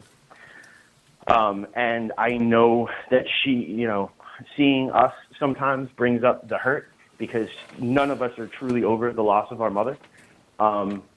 And so I know that that's probably difficult for her, because everything has to be regimented in her life to make sure that she can move forward and so that she can be successful. And I don't want to get in the way of that, and I refuse to be a burden on her for that, because if there's anyone in this entire world who deserves to shine and reach greatness, it is her. And next after that, it's my boys. So, yeah, joke. Come on, seriously. Seriously. So, just to change the subject. What do you have going on musically over the next month or so? Over the next month, I'm actually I'm playing at Main Street Tavern on Saturday, which is awesome. I'm also I'm putting together. I'm trying to get to the Bursley park thing that you guys are doing on the 12th. Because Kids are welcome. I need to get out. I need to get out of the house. Well, bring the boys with Yeah, you. you can bring the kids to that. Yeah. It's going to be outdoors down by the baseball fields. Awesome. So they can run around. And then on the 26th, I'm actually I've put together the poetry ball at Lyric Hall. Yeah. Which is actually poetry ball part due. Yeah. We've got 20 plus people coming down that are going to be reading poetry, playing music, networking, and we're really trying to highlight different art forms because I live by a philosophy of fear no art. I do that through my music. I do that through art and any aspect. I have my first music video got released for a hip hop song that I did, and I'm not a hip hop artist. But I like to challenge myself artistically, and I want to continue to push the envelope, and I want to continue to grow as an artist. And that's kind of the environment that I try to bring the boys up through, is just to constantly, just keep pushing the envelope and keep growing, because if we're constantly evolving, we will, we can never be stagnant. That's right. Yeah, I agree with that. So, and as this is going on too, I'm also in the process of, through Allotronic Records, I'm recording an EP, and what's incredible about that is I actually was able just to bring my songs in, and as I like to call it, real musicians are actually playing my songs, and I just kind of get to sing on it. It's incredible to hear cool. my songs in perfect metronome timing, and tuning absolutely fantastic, and the right pass notes where they're supposed to be and not sloppy. I hear you. So yes, that's what I am doing. As per right now. You're staying a little busy then. I'm trying to. Sleep is. I drink a lot of coffee. Drink a lot of coffee. Yeah. So.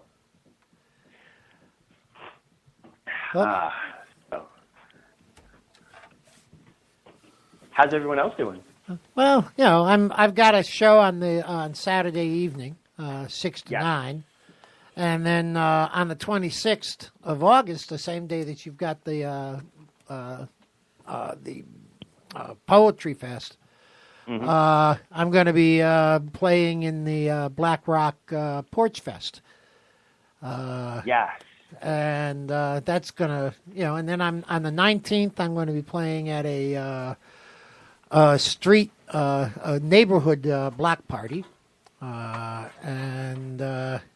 So it's going to be, and then on the 27th, I'll be playing at a place in Bridgeport called the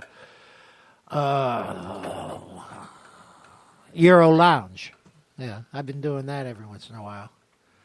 So I'm staying busy too, and then I've got the radio show 2 nights a week. So Jeez, that Bob, keeps me you're running. My hero, man. You're just constantly working. I hope, by the grace of God, it's absolutely, it's just absolutely incredible, man. Well, you got to realize I'm retired, so that's not a lot of work. So, what type of music for the uninitiated? What type of music do you do? It's funny. I do acoustic. I guess acoustic singer-songwriter. Some people have called it punk rock soul. I don't exactly know what to call it. I know that as we're recording this EP, it's taking a lot more of an electric rock and roll kind of sound, which is cool. Okay. I grew up singing since I was 5 years old. My mom was probably one of the best singers I've ever heard, and she could sing Janis Joplin, Bring a Tear to Your Eye. So when I was 5, instead of learning my ABCs, singing those songs, I was singing harmony lines to Teach Your Children and House of Pooh Corner. And that's the environment I grew up in. So, and then I actually, on my left forearm, I have a tattoo of the Blues Brothers, because I remember being 6, 7 years old and watching this movie with all these incredible car crashes, and realizing what real music was, and how you could draw an emotion from it, and how it actually made you feel. So I'm kind of influenced in all those type of areas. But Bob will tell you, I don't exactly know what style. But Bob, what do you call it? Well, I call it a blend of, like you say, punk rock, and a little bit of folk buried in there. I mean, it's very unique, very different, and I enjoy the hell out of it. Thank you, brother. And like I said, I mean, it's got a little bit. You've got a little bit of a folky feel to it, but then you're laying in kind of like a punk and a hard rock roll over that, and it's just kind of very interesting what you do with it. And I mean, each song that you do has a slightly different flavor to it too. Thank you. So do you have any music out right now that people can buy or listen to? Actually, I'm in the. I did at one point have stuff that was getting released, and then I left the record label. Well, I left the record label that I was working with, and they kind of shut down all of that. But I did just start up a new Reverb Nation under Easy Blues, and that's actually where the hip hop song is a song that is a popular sample of a song Little Do You Know. And what had wound up happening from that, because I also I do a professional wrestling podcast like once a month, and from that I got a connection with this gentleman, Nicky Scars, in Philadelphia, and him and some people from Long Island got together, and they wanted to do like a remix, and they asked if I wanted to do like a verse on it. So I like to challenge myself, so I did my best, I guess, hip-hop impersonation, and now there's a music video up on YouTube through Nicky Scars' YouTube channel, and that's Nicky Scars with a Z at the end, for the song Little Do You Know. I am in the video, I'm the last guy with the beard. And, but what's incredible and what's amazing about technology nowadays is here we are, we're four different people from literally three different states got together and recorded a song. And not only that, but then we were able to use our cell phones and film a music video and send it off to Nicky in Philadelphia. And he edited it all together, and he made this incredible piece of art that 10 years ago would not have been possible. 15 years ago, people would have laughed at. Yeah. 20 years ago, they would have thought it was something from Star Trek. You know, so. Well, maybe more like 40 years ago, but that's okay. All right. So what's going on with your love life? Who are you dating? What are you doing with yourself? Well, I actually, when I first got released from the military, I got an early release from the military to get custody of my boys. They were, at the time, 3.5 years old. And I didn't have any plans to do or date anyone. And in doing that, there's this wonderful website called plentyoffish.com, and I actually met my girlfriend, who lives in Southampton, New York. And she comes out 3 or 4 days a week, and she comes and she stays with us in New Haven, and we get to live a little bit of the family lifestyle. But she's a project manager for a construction company for the rich and undeserving. So she very, very often gets these big projects in which require her to be over there more. She has now started to talk about transitioning to New Haven full time, which life is going to be, awesome if and when that happens. But due to my own issues and my own, it's one of those things of when it happens, it'll happen, and I'm not going to hold my breath.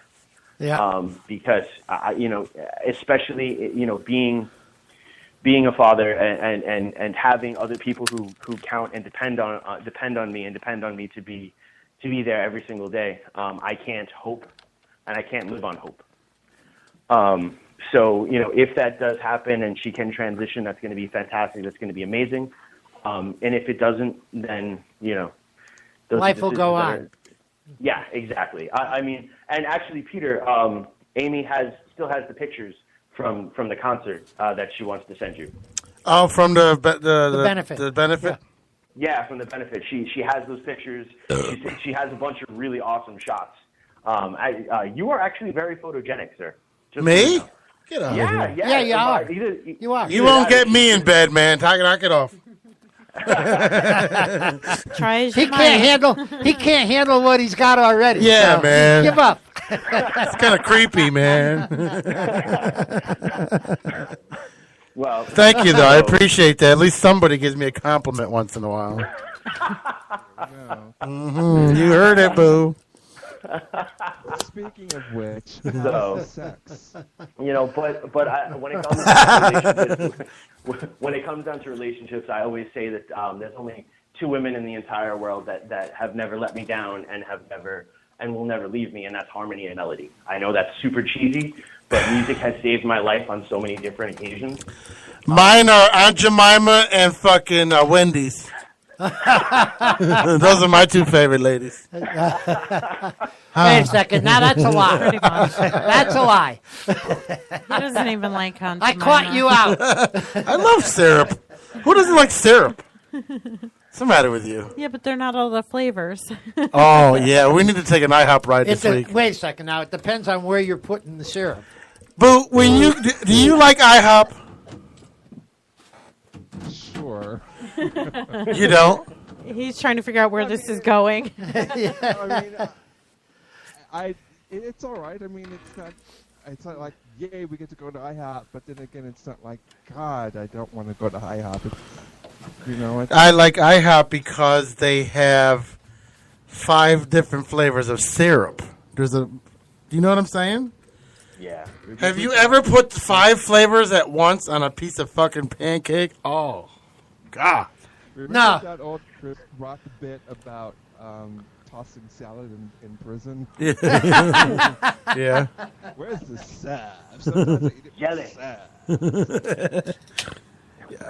Listen, I have highlights I love in my life, and we're actually making Thursday nights. We're trying to make it into a tradition, and she gets mad because she has to go to work early. But we stopped for a New Haven pizza on the way home now for the past 2 weeks. No, that's on Wednesday night, isn't it? Wednesday night, yeah.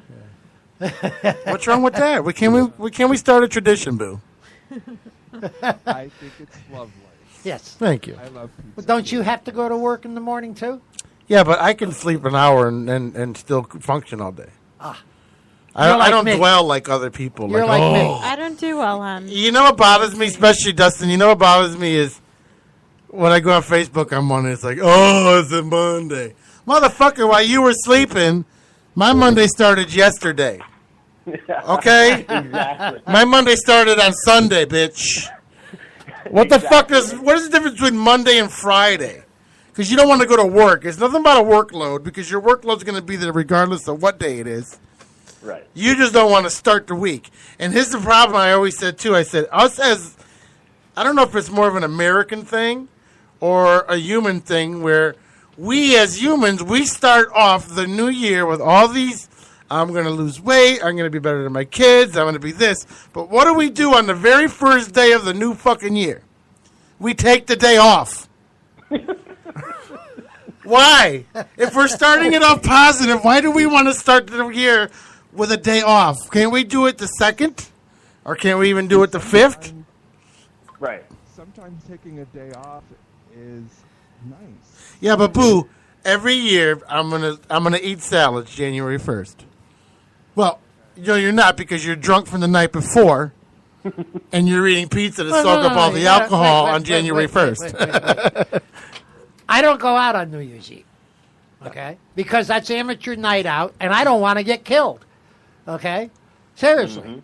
But the majority of Americans take the first day of the year off when they're... And the other thing I don't do that the majority of Americans do Breathe. is make a bunch of these promises to myself that I'm going to quit this, I'm going to quit that, I'm going to do this, I'm going to do that. I made a promise to Ricky I would start eating pussy. I tried it on Sunday. She shot it down. I'm sorry. She shot it down. I can't listen. I can only bring the horse to the lake. But it was Bob. with your best interests at heart. Oh yeah, it was. let's take the victim part of it. Yeah. Oh my god! I didn't want you to eat it because I peed all day. Well, why do you think I don't eat pussy in the first place? I can't even talk to you. Come on, man. Okay, so get some. You know, Dustin, you here? Can you start trying to be a little bit more romantic? I threw her on the sink. There was mucus and toothpaste on her ass. There was shaved curly ones up her ass. And at the end, he's like, "Now, wasn't that romantic?" I'm like, "That wasn't fucking romantic. No, that was fucking." See, boo. It wasn't romance. I was trying to be romantic. She's But like, it that wasn't wasn't- romantic. That was fucking. It was not So now I'm romance. labeled as a fucker. No, it was not a complaint at all. I enjoyed it very At least much. she didn't label you a motherfucker. And at least it wasn't boring. No, That it was not wasn't. boring at all. No. I enjoyed it. You very shut your much. mouth with that one. Shut your dirty mouth with that one. I was like, "Who is this guy?" Dude, it was Come like visit again. Yeah. PPRN, as a matter of fact, is going into production. We're going to make a new movie. You want to know what it's called? Uh-oh. Yes, please. Changing Ryan's Privates. Starring Bruce Jenner. I thought you were going to say somebody else. I was going to hit you. Well, it's Aunt Lacey too. Well, she could be in that movie. She could be a cameo. Yeah. That's a good name for a movie, right, Boo? Changing Ryan's Privates with all the thing going on with the with Trump's ban on transsexuals. Trump's not having a good week. No, he's not. But I can't talk about Trump in front of Dustin because he doesn't like him. So. Let's not. You can talk about him. Yeah, it's plain and simple, man. Freedom of speech is a wonderful thing. That's right. And you know, and again, not to do. You know, I'm one of the people who joined the military because I love the First Amendment. And I didn't love the First Amendment because I want to say whatever the fuck I want to say. I want everyone to be able to say whatever the fuck they want to say. There you go. Yeah, it is what it is. Everybody has their likes, dislikes. What can you do? We can't all get along, and we can't all be Boo. Perfect. Justin, what's your go-to move in bed? What's my go-to move in bed? Honestly, Yes. My go-to move in bed is to make sure, and I know you're not a fan of it, Peter, but my go-to move is to make sure that I can make a woman orgasm at least 6 times orally before I even whip it out. You do listen to the show, obviously. Peter could care less. Yeah, that's too much work, man. Yeah, he's like, "I got mine." That's all. That matters. You know what I'm worried about? When she's been cooking a lot lately. You know what I worry about when we're in bed? Did she wash the grease off the top of the stove? That's my biggest pet peeve. Did you wash the? I could eat her ass with shit coming out of it. It wouldn't bother me. But if there's grease on the top of the Liar! stove, if there's grease on the top of the stove, I hate it. I hate it. Why? You afraid Oh she's my going to God. slip around? No, because when I go into a lot of houses, and matter of fact, when I met Ricky, I scrubbed the top of her stove for like 2 days. Uh-huh. I go into a lot of houses, and what scares me, Boo, is the top of the stove when people don't clean it. Oh, and then they got that one French fry. Yeah. They got that one French fry that's stuck in a burner, and then they wrap everything in foil. Yep. I don't like. I'm sorry. Ricky hates the ring in the tub. I hate the grease on the stove. Right. Okay. You know. What do you hate, Boo, in the house? No dick. Do you critique people's cleaning abilities when you're in their bathroom? Oh, hell yes. From the moment I step into the apartment, house, whatever, I am instantly looking to see how they keep their house. Not to say that I'm the best housekeeper, because I'm not. I live like a fucking animal. But I can't stand it in other people. When you go into the bathroom, are you looking into the corners of the room because you can tell what kind of mopper they are? Like they don't clean. They do a quick mopping. You can tell because there's always those curlies, the soap scum, and everything in the corners of the bathrooms because they did a quick mopping thinking they clean the house. They don't look into the corners. You know what I'm kind of talking about? Yep. Yes, Okay. I do. Okay. I judge that. I really do. And if your house is dirty, you'll rarely see me come back. And that's really hypocritical because, like I said, I live like a fucking animal over here. But I just can't stand to be around. But it's your animal. It's Dustin, your animal. Dustin, what are your requirements for? Like people always say, if you want to meet somebody, look at their car first, Right. or look at their mother first, right? Right. Oh yeah, no, definitely, and actually a lot of the younger musicians that I deal with on an everyday basis, they'll meet girls at clubs and different things like that. Like, yo, check her out. I was like, yo, make sure you take a look at the mom because you want to look long term. But like with me, coming also, and I have the military cleaning aspect in there, so like I know that I have slight OCD when it comes to stuff like that. So when I do go to like someone's house or, I start to look around, but then I also have to, if they have kids, you kind of just have to throw all that shit out the window. No, I'm going to stop you there. No, because now you're teaching your kids to be dirty. Oh yeah, no. It's my guys. They clean their own room. They make their own beds. They bust their own table. And they have to do that just to be able to watch cartoons. There are standards that need to be kept. Okay. But I also know that the minute you turn your back, especially if they're younger children, if you turn your back for 32 seconds, that perfectly clean room is going to get destroyed. But then you have to hold that standard to make sure that they're cleaning it up. Well, let me. The difference between a clean room and a chaotic room, you can tell when a kid is. A clean room is when you don't walk in and find plates and lollipop sticks on the ground. Right. You can still have clutter and food and toys, clothes on the floor. Yeah. It's what's. Right. I walk into so many houses every day in probably one of the worst cities in Connecticut, and it is the grossest. Like when I walk out of somebody's house and I smell like that house and I've only been there for 10 minutes, you almost want to call the health department on some people because it's disgusting. And it's like, well, my cable box don't work. Well, there's like 10 pounds of cat hair and fucking dust in it. Yeah, it's not gonna work because electronics and dust don't work, man. And just so you know, this is how awesome technology is.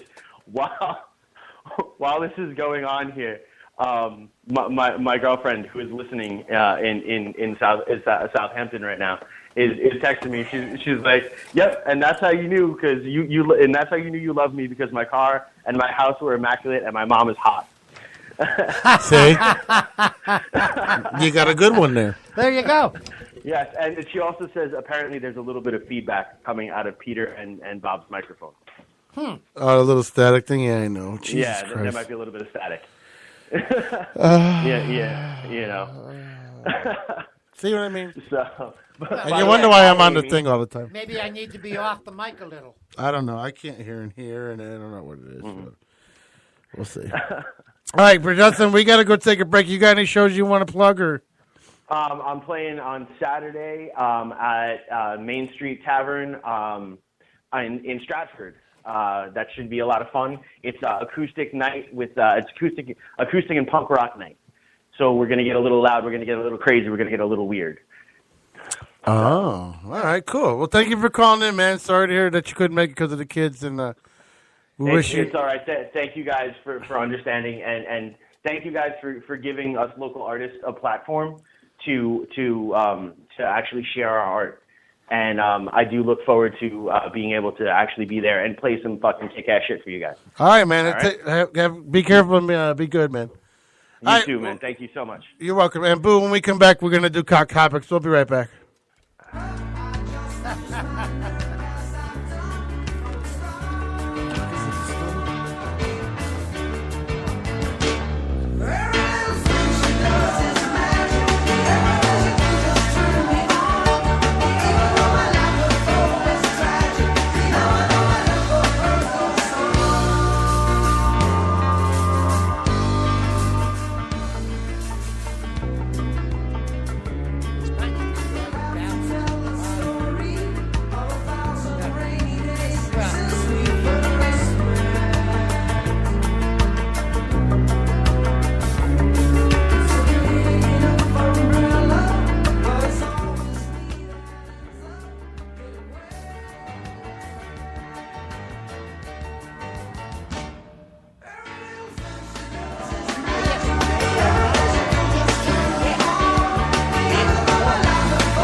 Check 1, 2.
myself that if I hurt someone else, then I'll never see just what we're meant to be.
You do?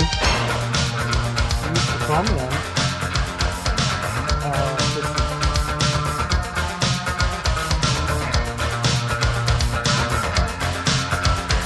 Yeah.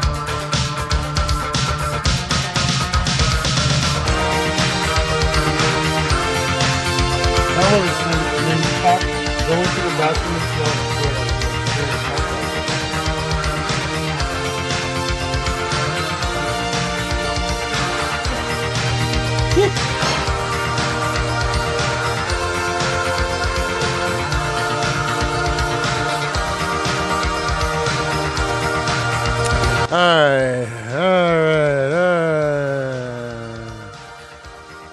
You may take a break. Not us. We never take a break. We're always on. PPRNradio.net. Music 24/7. All right. Hey, Boo, you there? I am here. All right, so we're going to try you with Skype next week because you come in great in the studio. The problem is when it goes over to air. I don't know why, but Ricky's going to do a little test run for us to make sure it sounds good. I think Skype. I can barely hear you now. I know, that's the thing. So it's like, oh, yeah. Can you hear me now better? Yeah, that's good. Okay, all right, so that's all right. Yeah, so we're going to try to do the Skype thing because I think maybe free conference call is great for what it is, but I'm thinking that it doesn't interface well with the board, so I don't know. Okay. Maybe I'm talking shit, I don't know. But Ricky's going to try to test it. Yeah, let's try it because it's the same thing as conference call, isn't it? As far as I know, I haven't used Skype in years, but as far as I know. Yeah, I think it might even be a little clearer. But like I said, Ricky's going to test drive it and see for us. And I just don't want, I love having you on the show. I just don't want you to be robbed of your audio. People are like, what's he saying? What's he saying? You know what I mean? So. Oh, I know. Yeah. I'm such a nice guy. Wish My my wife goodness. would think so. She's not even listening, so we can talk like so much shit. All right, Boo, you want to do cock topics? It's like 9:43. All right. What am I calling? Yeah, we can Search do it. for me. I'm trying to Your email or your? find. Okay, here's one that is Peter Pinho.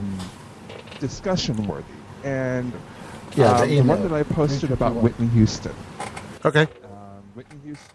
Whitney Houston has a new documentary coming out. How? Called Can I Be Me? What? Who's putting this together? How's she doing a documentary? No, somebody is doing a documentary about her. Oh, okay. Right? Yes. Yes. That is correct. Otherwise, she's very, very, very talented. Yes. Even in the grave, she's more better talented than we are. I can't hear you guys. You can't hear us?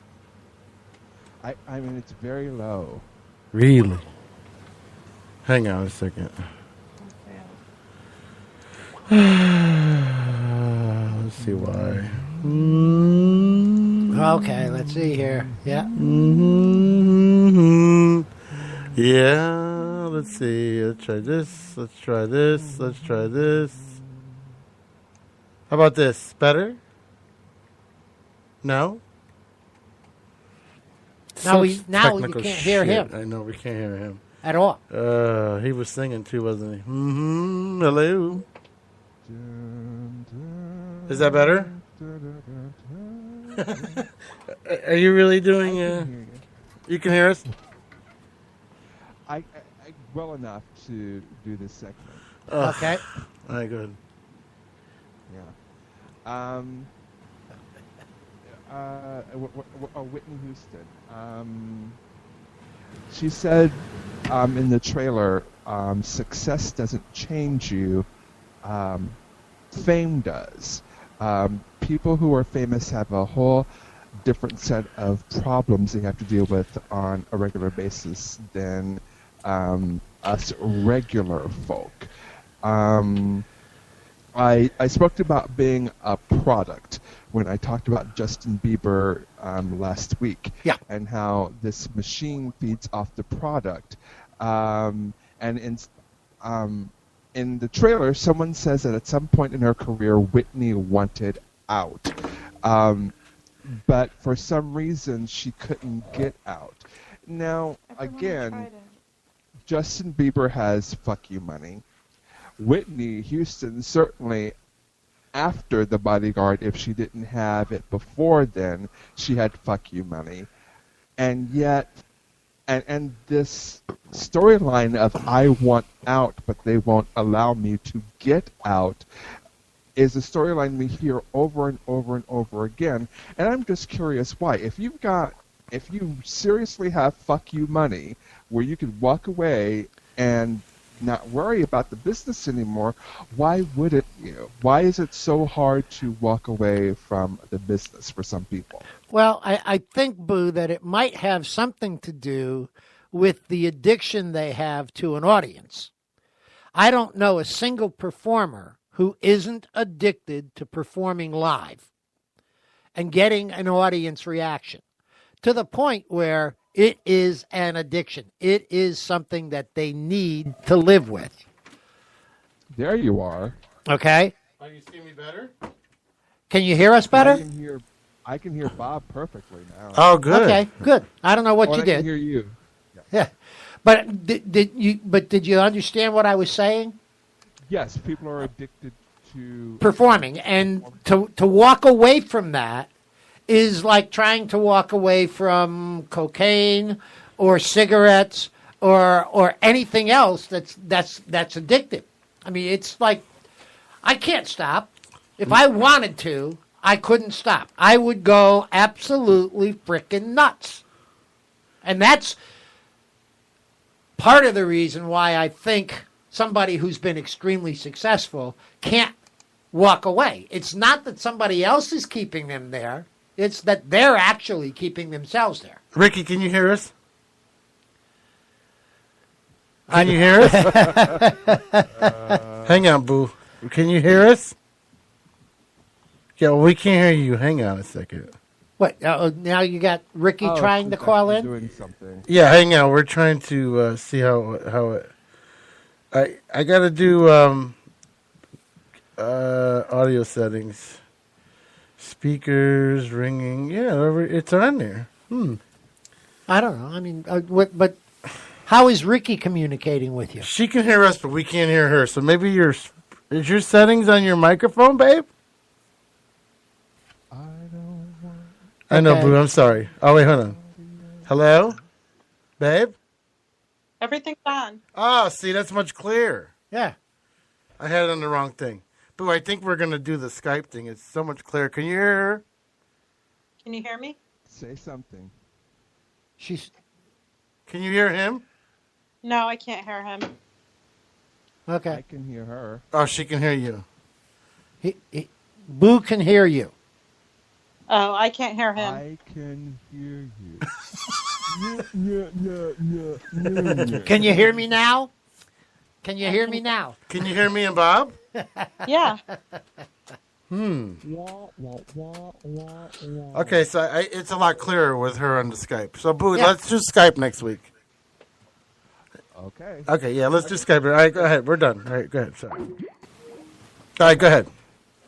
I don't know how much discussion needs to be had about this next topic, but HBO has a new series coming out called Confederate, and it's produced by a couple of the showrunners from Game of Thrones, along with a husband and wife writing team. Confederate is based on a comic called Captain Confederacy.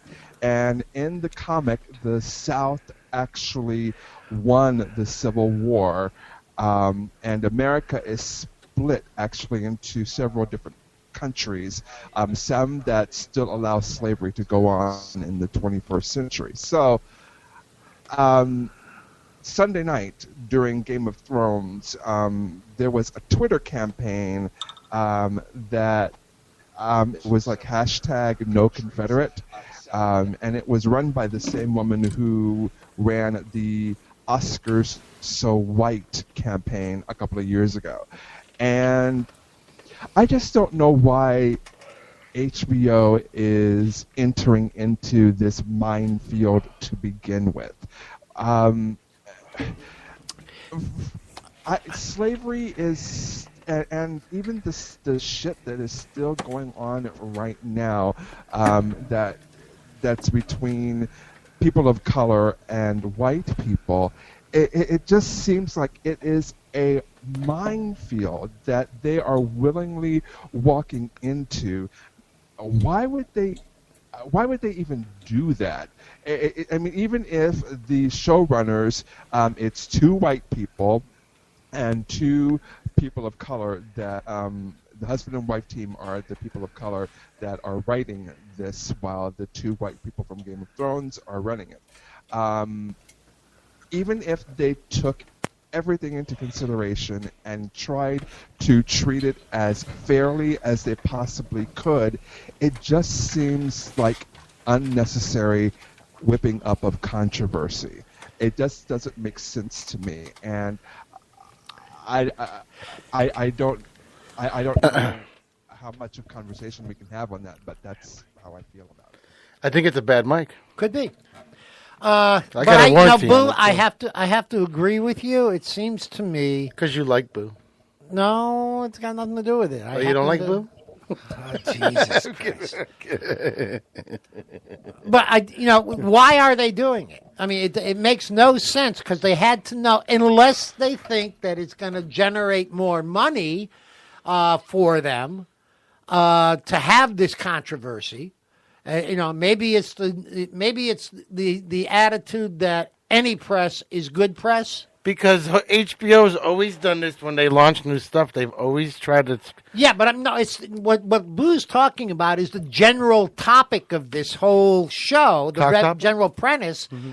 The general premise of the show is that the South wins the war and becomes a separate country that continues to have slavery. They're trying to change history, is what you're saying. Well, yeah, but I mean, but they're talking about slavery.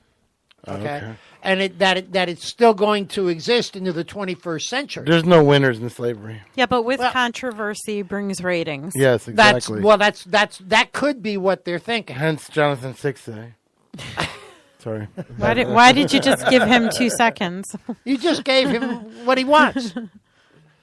But anyway, even with the mic on, he sounds better, right? Yeah. I think I got a bad mic. I'm sorry. Go ahead. Sorry. The other thing is about the whole slavery thing. I'm really tired of seeing black people portrayed as preach, sweetheart, preach, as slaves or gangsters or people that are in prison. Or people that are in the hood.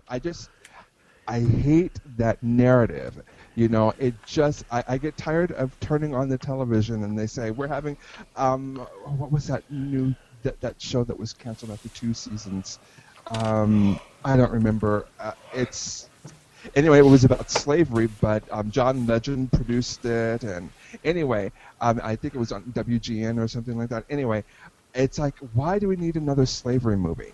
Why do we need another slavery show? Why do we need another show about people that, are in prison or are selling drugs or are gangsters? Say what you want, but the Cosby Show was the first show to show black people with intelligence firmly in the upper middle class. Yes. And I say what you want about Bill Cosby, but that was revolutionary at the time. And I just get tired of seeing the same narrative. Now there are shows out there nowadays that cast black people in a different light, but comparatively to the shows that do all the black stereotypes, those shows are few and far between. When you find one that's like a diamond in the rough, you watch the hell out of it. But otherwise, I just that's why I can't. Even if this Confederate show actually turned into a good show, I can't even support it because it's about slavery, and I just can't with another slavery narrative. I can't disagree with you. I can't disagree with you. I'm not even interested in watching it, but I mean, I don't even bother with HBO, period. I don't even, I'd like to watch the Game of Thrones, but I'm not going to pay the price they want for HBO in this area. It's just not worth it.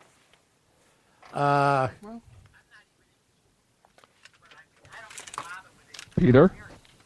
I don't know. He's got, he's playing around with the sound again. Okay. The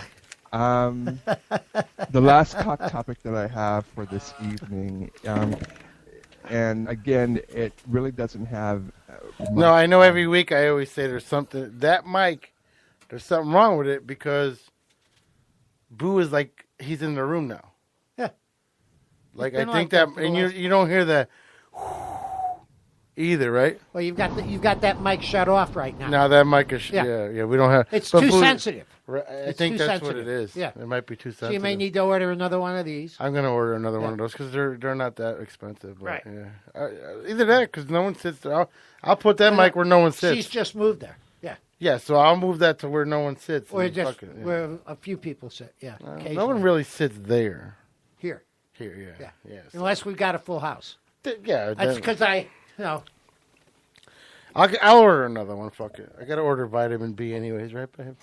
Yeah. All right, go ahead, Boo. No, you know what? That whole I don't like Hollywood, how they try to. I wish Batman movies were like the Batman show.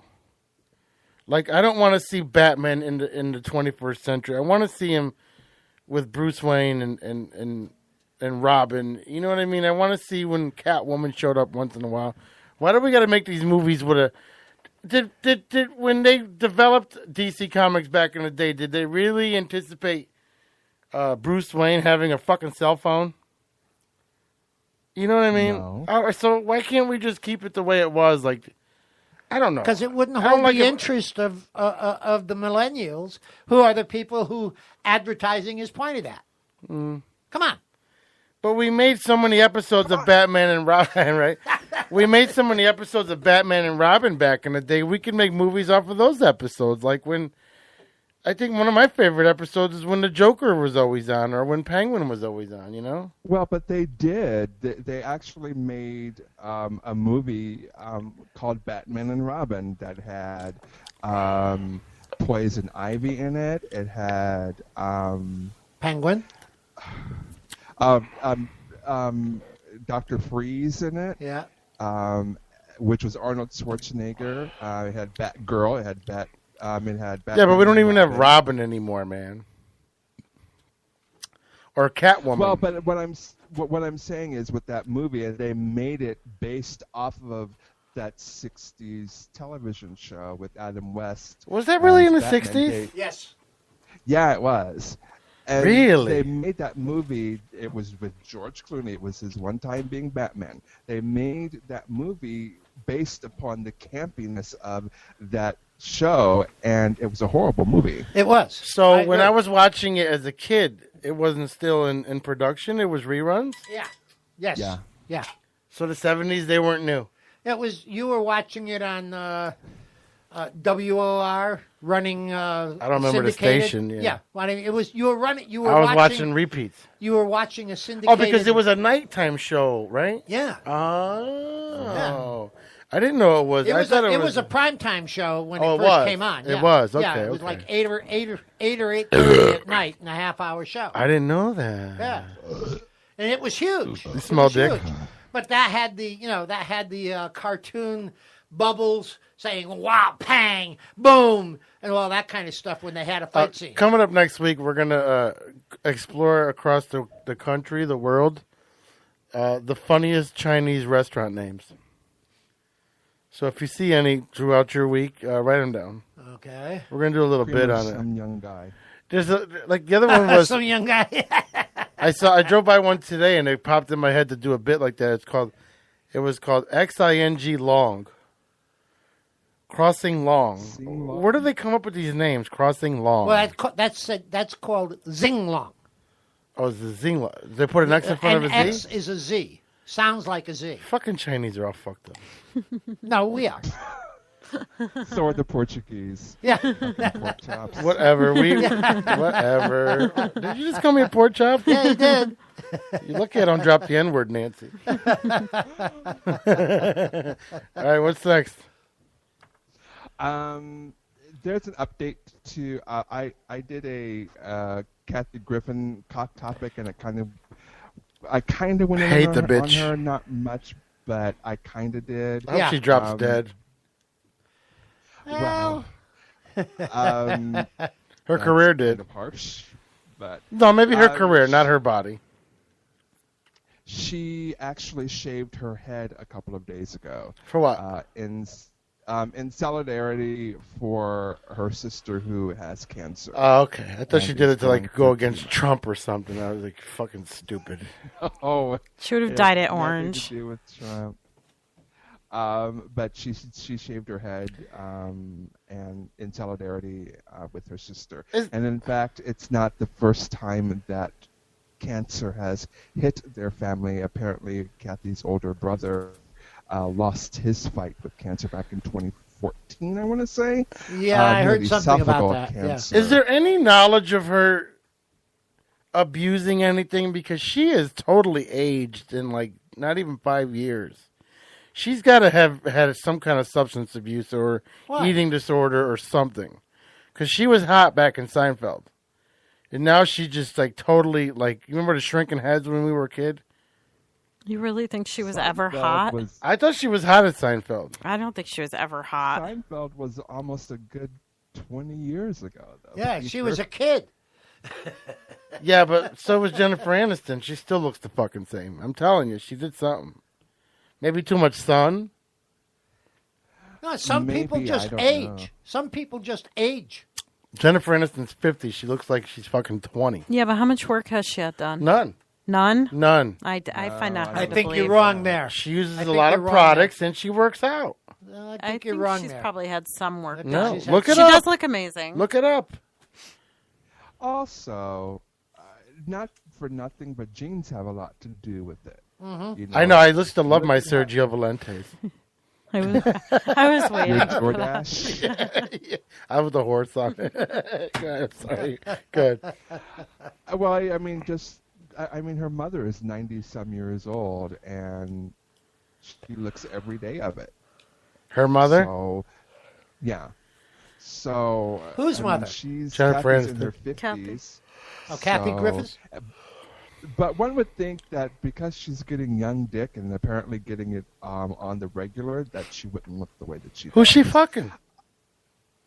Some non-celebrity, but he's like 15 years younger than she is. So She actually did an good for episode her. of that in Seinfeld when she was dating young people. I thought you were Martin Living Single and New York Undercover. What are you talking about, Seinfeld? Well, because I watched the reruns now, but I was definitely New York Undercover. But I did watch Seinfeld DVR'd. That's another show I've never watched. Am I the only one that doesn't think that show is particularly funny? It had funny episodes, but but they were like, I can't stand the first episodes, the first couple of years, no. Oh, you didn't like what I liked about the show. What? I used to like the show because of the monologues that went on at the beginning of the show. No, it's the episodes after the first 2-3 because they almost got canceled because they weren't funny. Like Well, he I did thought- that Chinese restaurant episode, and that went over like a fucking. Well, you see, what I used to do is I would watch the monologue at the beginning of the show. Yeah, you like the stand up. Yeah, the stand-up, and then I'd turn it off. I'd go to something else. Yeah. It almost got canceled, that show, because I could only watch from like season 3 up and on. Like his modern ones are good. Yeah, I mean, again, like if you've got a 22 episode season and only 5 or 6 of them are It's called the Kiss album. out loud funny. I don't know. I mean, We call that Friends, boo. For me, That is not well, true. exactly. It's very much in that vein. I mean, but at the same time, I can watch a Friends episode and laugh my ass off. No. Yes. I'm hanging up on you right now. No. Friends was terrible. It was not terrible. I could never get through a full episode Thank you, of Friends. Bob. I love you. Okay, and so when I had a friend who asked me to learn a song from Friends called Smelly Cat, I had no clue what that was. I had to go on YouTube and research every possible aspect of Smelly Cat. It was the dumbest fucking episode and dumbest song. It was not. It was. But I understand the whole concept behind the song because I've done so much research on it. But at the same time, And I never watched Friends in its first run because that's when Martin, Living Single, and New York Undercover. Lisa Kudrow had no fucking sense. Had no right being funny. She's not funny. Shut your mouth. She's an idiot. So is Joey. She's supposed to be an idiot. That's the part she played. No, That she's was an the part. idiot. She's supposed to be. No, that's her in real life too. She's dumb. Oh my god. No, she's actually she's extremely brilliant. smart. And she played that shit in movies too. I didn't say she was dumb as a person. Her character was dumb, and she tried playing that part in movies, and it didn't work. Period. And I hate when people are smart as fuck, but then want to play dumb. Why do that? That You know is what you're because doing? they You're- were cast for that role. Yeah, but and you're they wanted the money. You're basically saying I can play a dumb person. Look at how much money she made. Get the fuck out of it. kidding me? You know why they got $1 million an episode? Because Seinfeld was on its way out, and Friends had some kind of ratings because it followed Seinfeld. That's the only reason they got the $1 million an episode. But No, because it continued well beyond no, Seinfeld. only 2 more seasons after, And they got thrown and out because they wanted Friends- more money.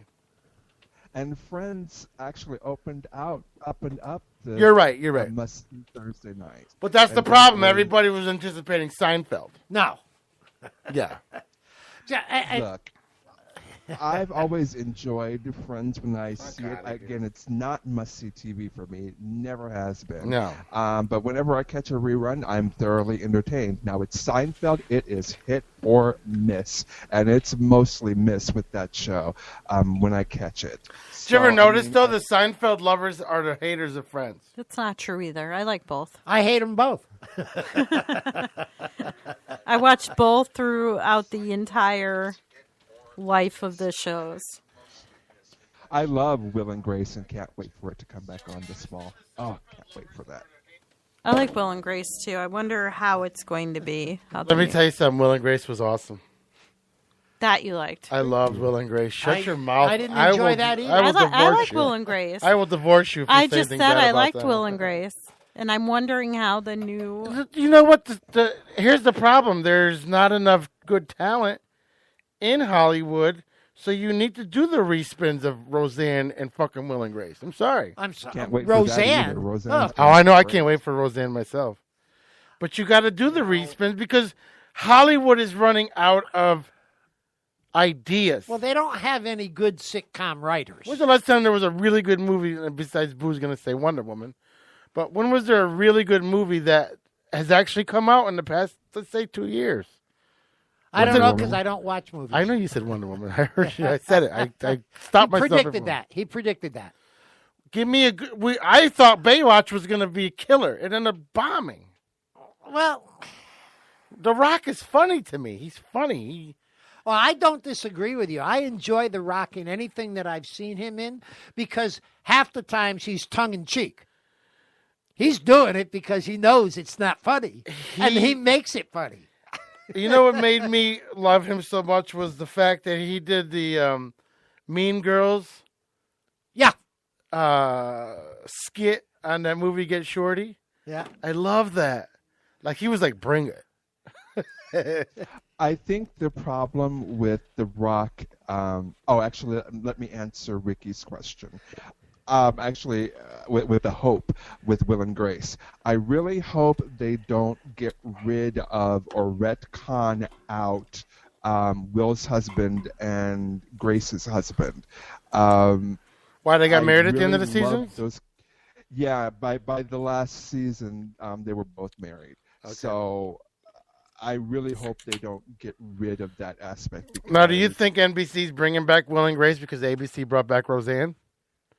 No, it was the other way around. Oh, it was the other way around. So you know that. Yes. Will and Grace came back first, and then Sarah Gilbert, who plays Darlene, called up all the cast members of Roseanne and said, "Hey, are you interested?" And they all said yes. And so she's the executive producer now? Yeah, she's on the talk nowadays. Yeah, I know she's on the the talk. She executive produces that too. So yeah. And they'll probably retcon Dan's death out of that. But as far as you think he'll be back or no? Oh yeah. Dan will definitely be back.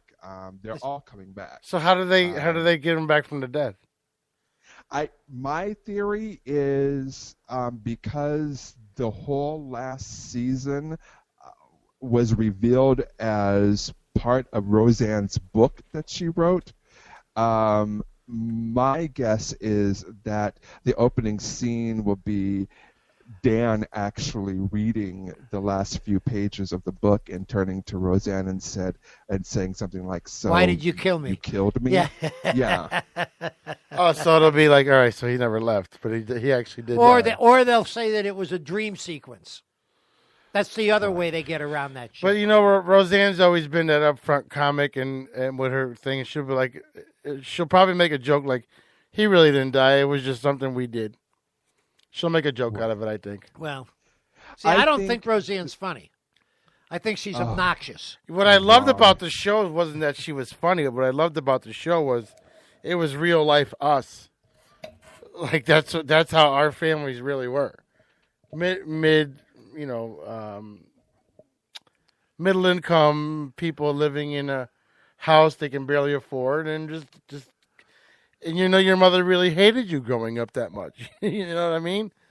And you fought like that, and that you went out and drank beers with your husband like that. That's what I liked about Roseanne. It was real. Agreed. You know what I mean? It's like everybody bitches like, why can't we have something real? We bring something real, and then everybody bitches that it's here. So I think society, everybody's gonna bitch regardless. So one of the only sitcoms that I really enjoyed was actually Toolman originally with Tim Allen, and then the one that they just canceled. We just started watching that, and I didn't give it a chance the first time. But Toolman? Last Man Standing. Last Man Standing. Yeah, Home Improvement. Yeah. We didn't give it a chance, and then we started watching it because we don't have cable right now. Yeah. It's a funny and show. He gets very political too. Wow. Yeah, he does. Wow. Absolutely. He did no, Boo. He did an episode the other day where it was him and his wife, and then a black couple that just moved into the neighborhood.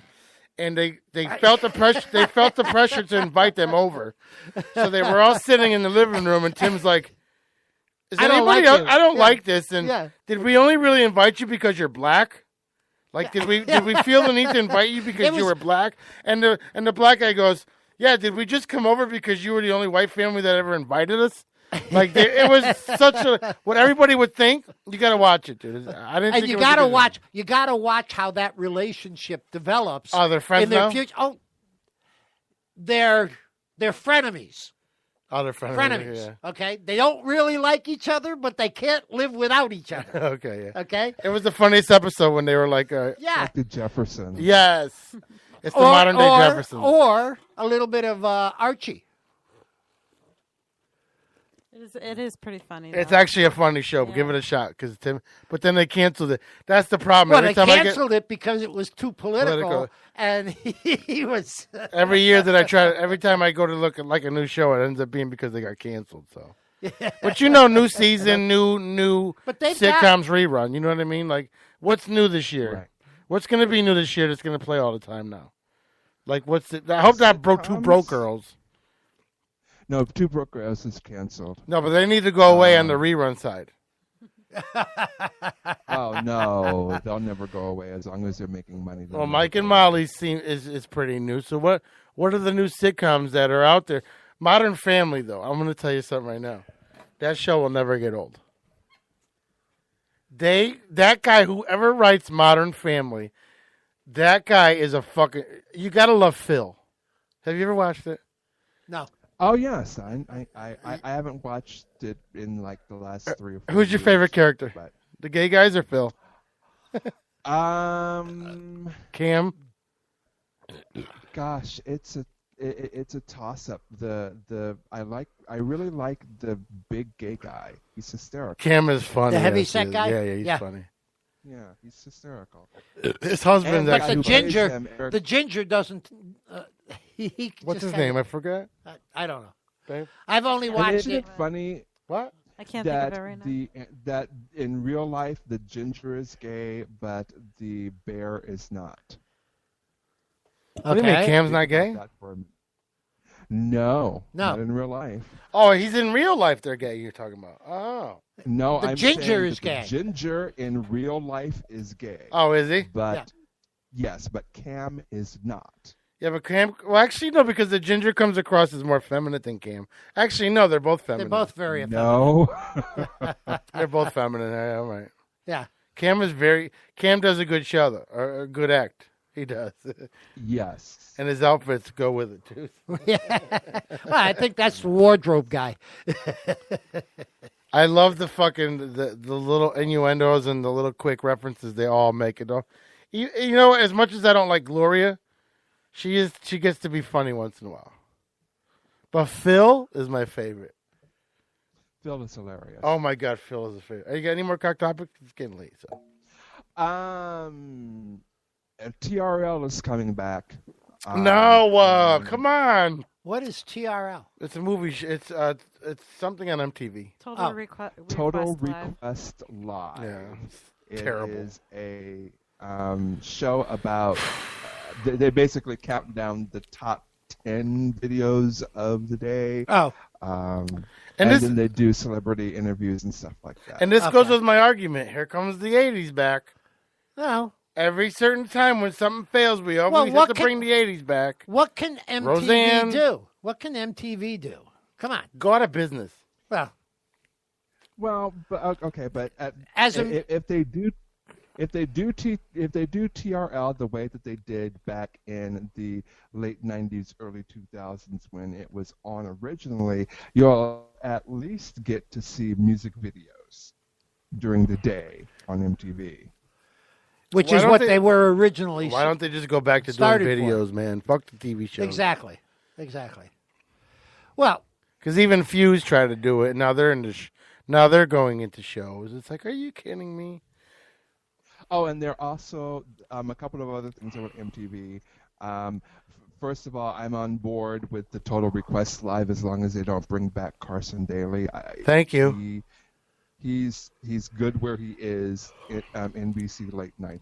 He's good. He's on daytime now too now. Oh, is he? Yeah, he does. He's a correspondent now for the morning Today Show, right? Yeah, for the Today Show. Okay. you want to know something? I'll bet you ASCAP and BMI and all those other guys are what killed MTV. Which is what drove them to doing shows as opposed to music videos. Well, I think the Generation X killed fucking MTV because then people were more into drama than they were into music. I think that actually Peter is kind of right about that. The Real World, when that premiered, that was the beginning of the end, in my opinion. And then the stupid fucking Jersey Shore. Well, I mean, the Real World, for the first 3 seasons, and I say this in the cock topic that I wrote about, the first 3 seasons of Real World, I was all about it. It was great television, but after the 3rd season was over, I was done with it. And also this whole thing with MTV, it's really not made for us anymore. No, well, you know, it's made really for the 13 to 24 set. Exactly. You know, if you're between those ages, But MTV is for you. But that's who it was always targeted at anyway. Right. Exactly. Jay says All in the Family. Bring back All in the Family. Well, that's what I'm saying. Happened. And Brady Bunch and Gilligan's Island and Stanford. Gilligan's Island was good. Good. Go ahead, Bob.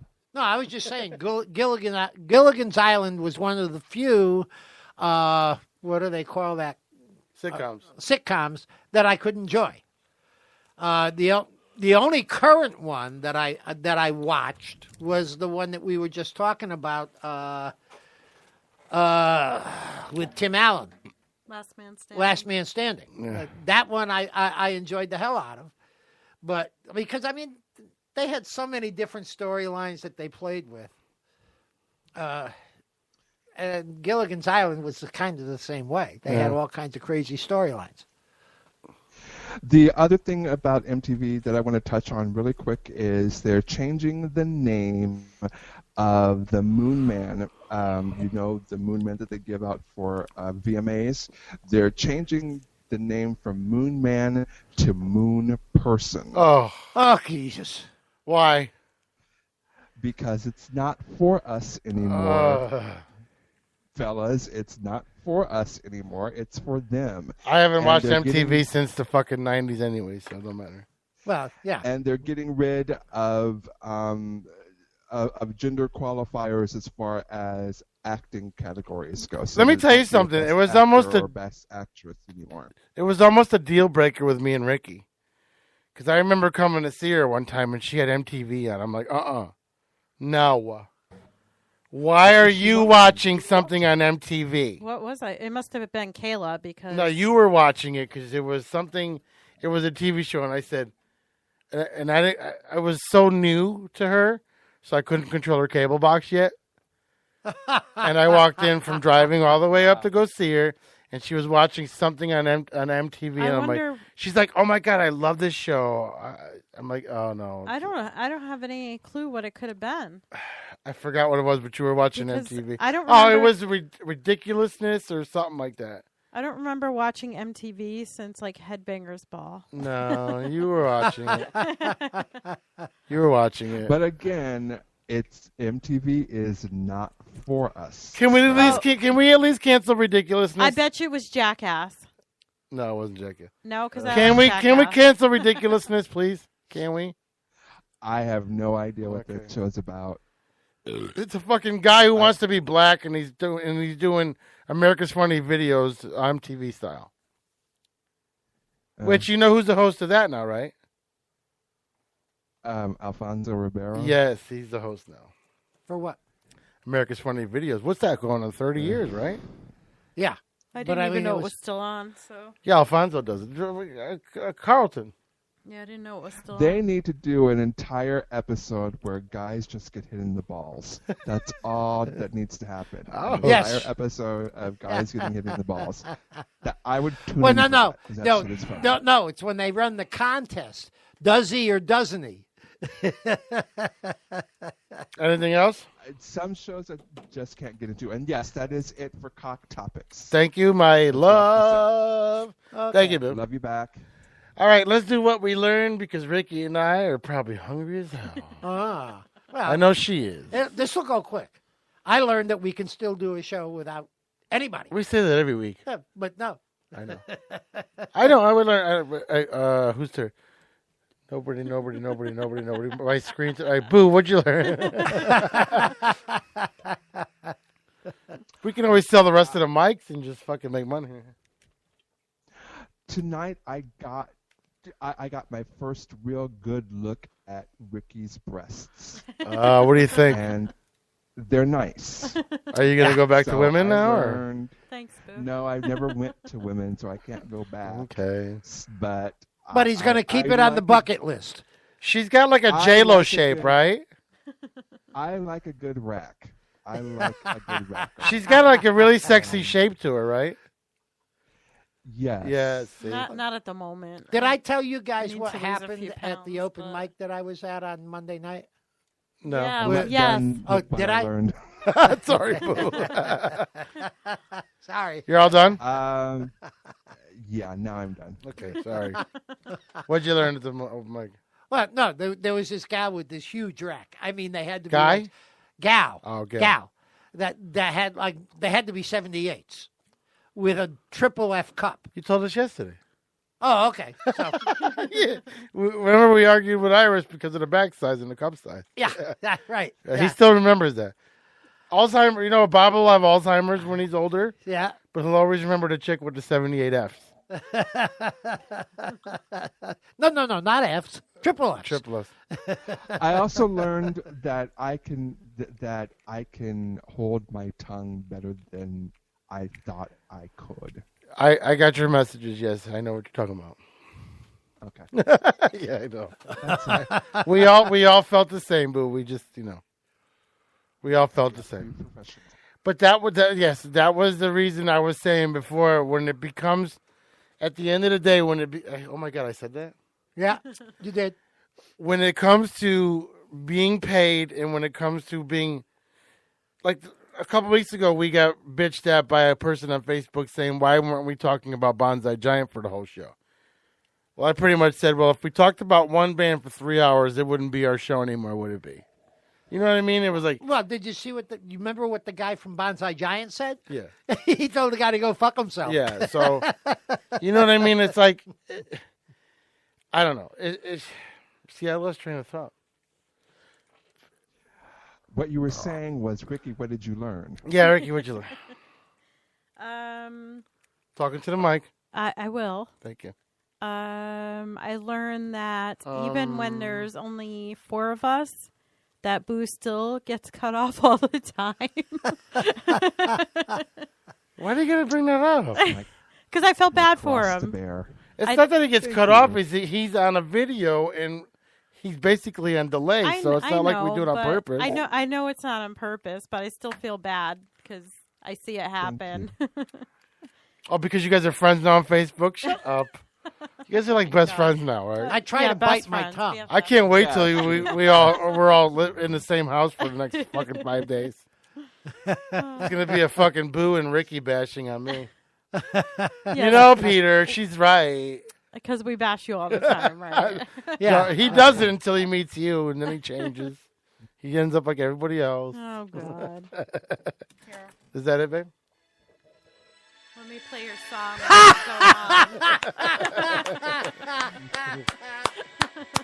What else you got to complain about?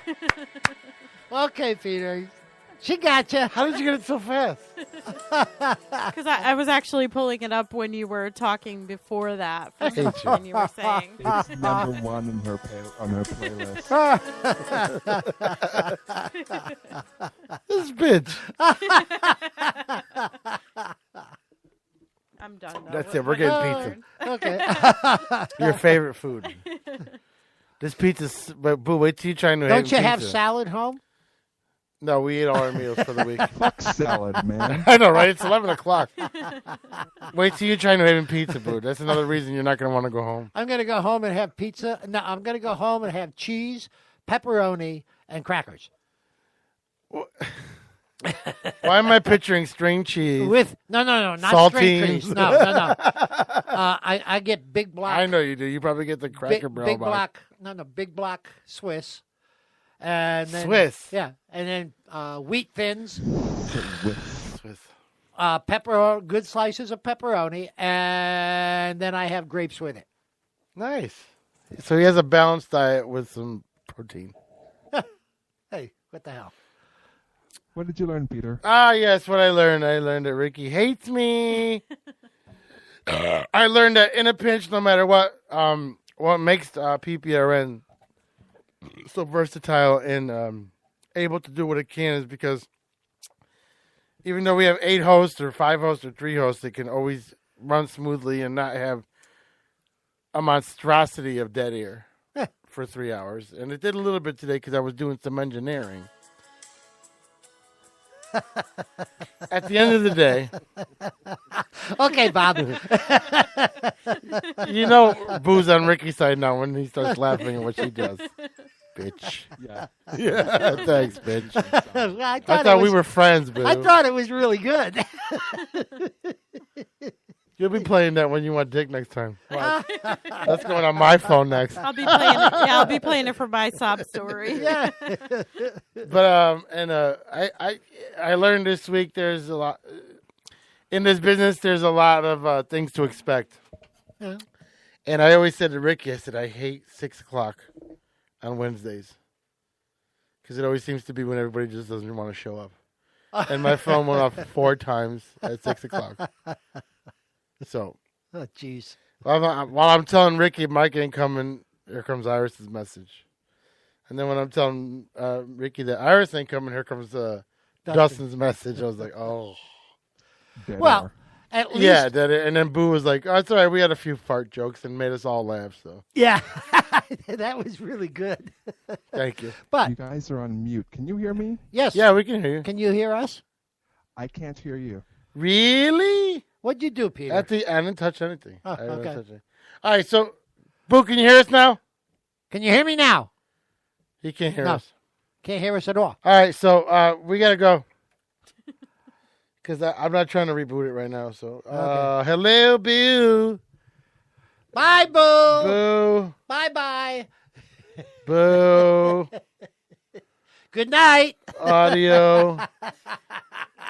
Good night, Boo. See you later. There you go. We hear you now. Can you hear us now or no? We can hear you, so say goodbye.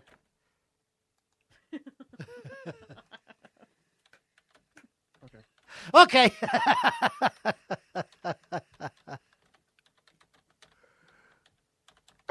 He signed off. He signed off. All right, everybody. We'll see you next week. Who's on next week? Hang on a second. Let's see. Yeah. Who do we have next week? Me. Uncle Bob. Bitch. Have you every week. Yeah. Oh. You don't have her enough. Yeah. Order the pizza. Next week we got Danny Fishman and Mike every day. Mike every day. Yeah, if he shows up. And Tony Legg on Wednesday. Yeah. Just Tony Legg next week? Yeah. Okay. Yeah, I think so. I haven't seen Steph sign up for any day this week. I haven't either. Okay, so it's like, I don't know. Yeah, I haven't seen her at all. She hasn't even been on the thread. She hates us. After that comment no, about she the was floor. on. No, she was on the thread tonight. She said, she said something today. Before that, it's been a while. Yeah. All right, so as we said in every show, everybody, stay black, y'all. y'all. We'll see you next week. Yep. Good night. Don't forget Mixtape Saturday. Well, good night. Good night, everybody. Good night.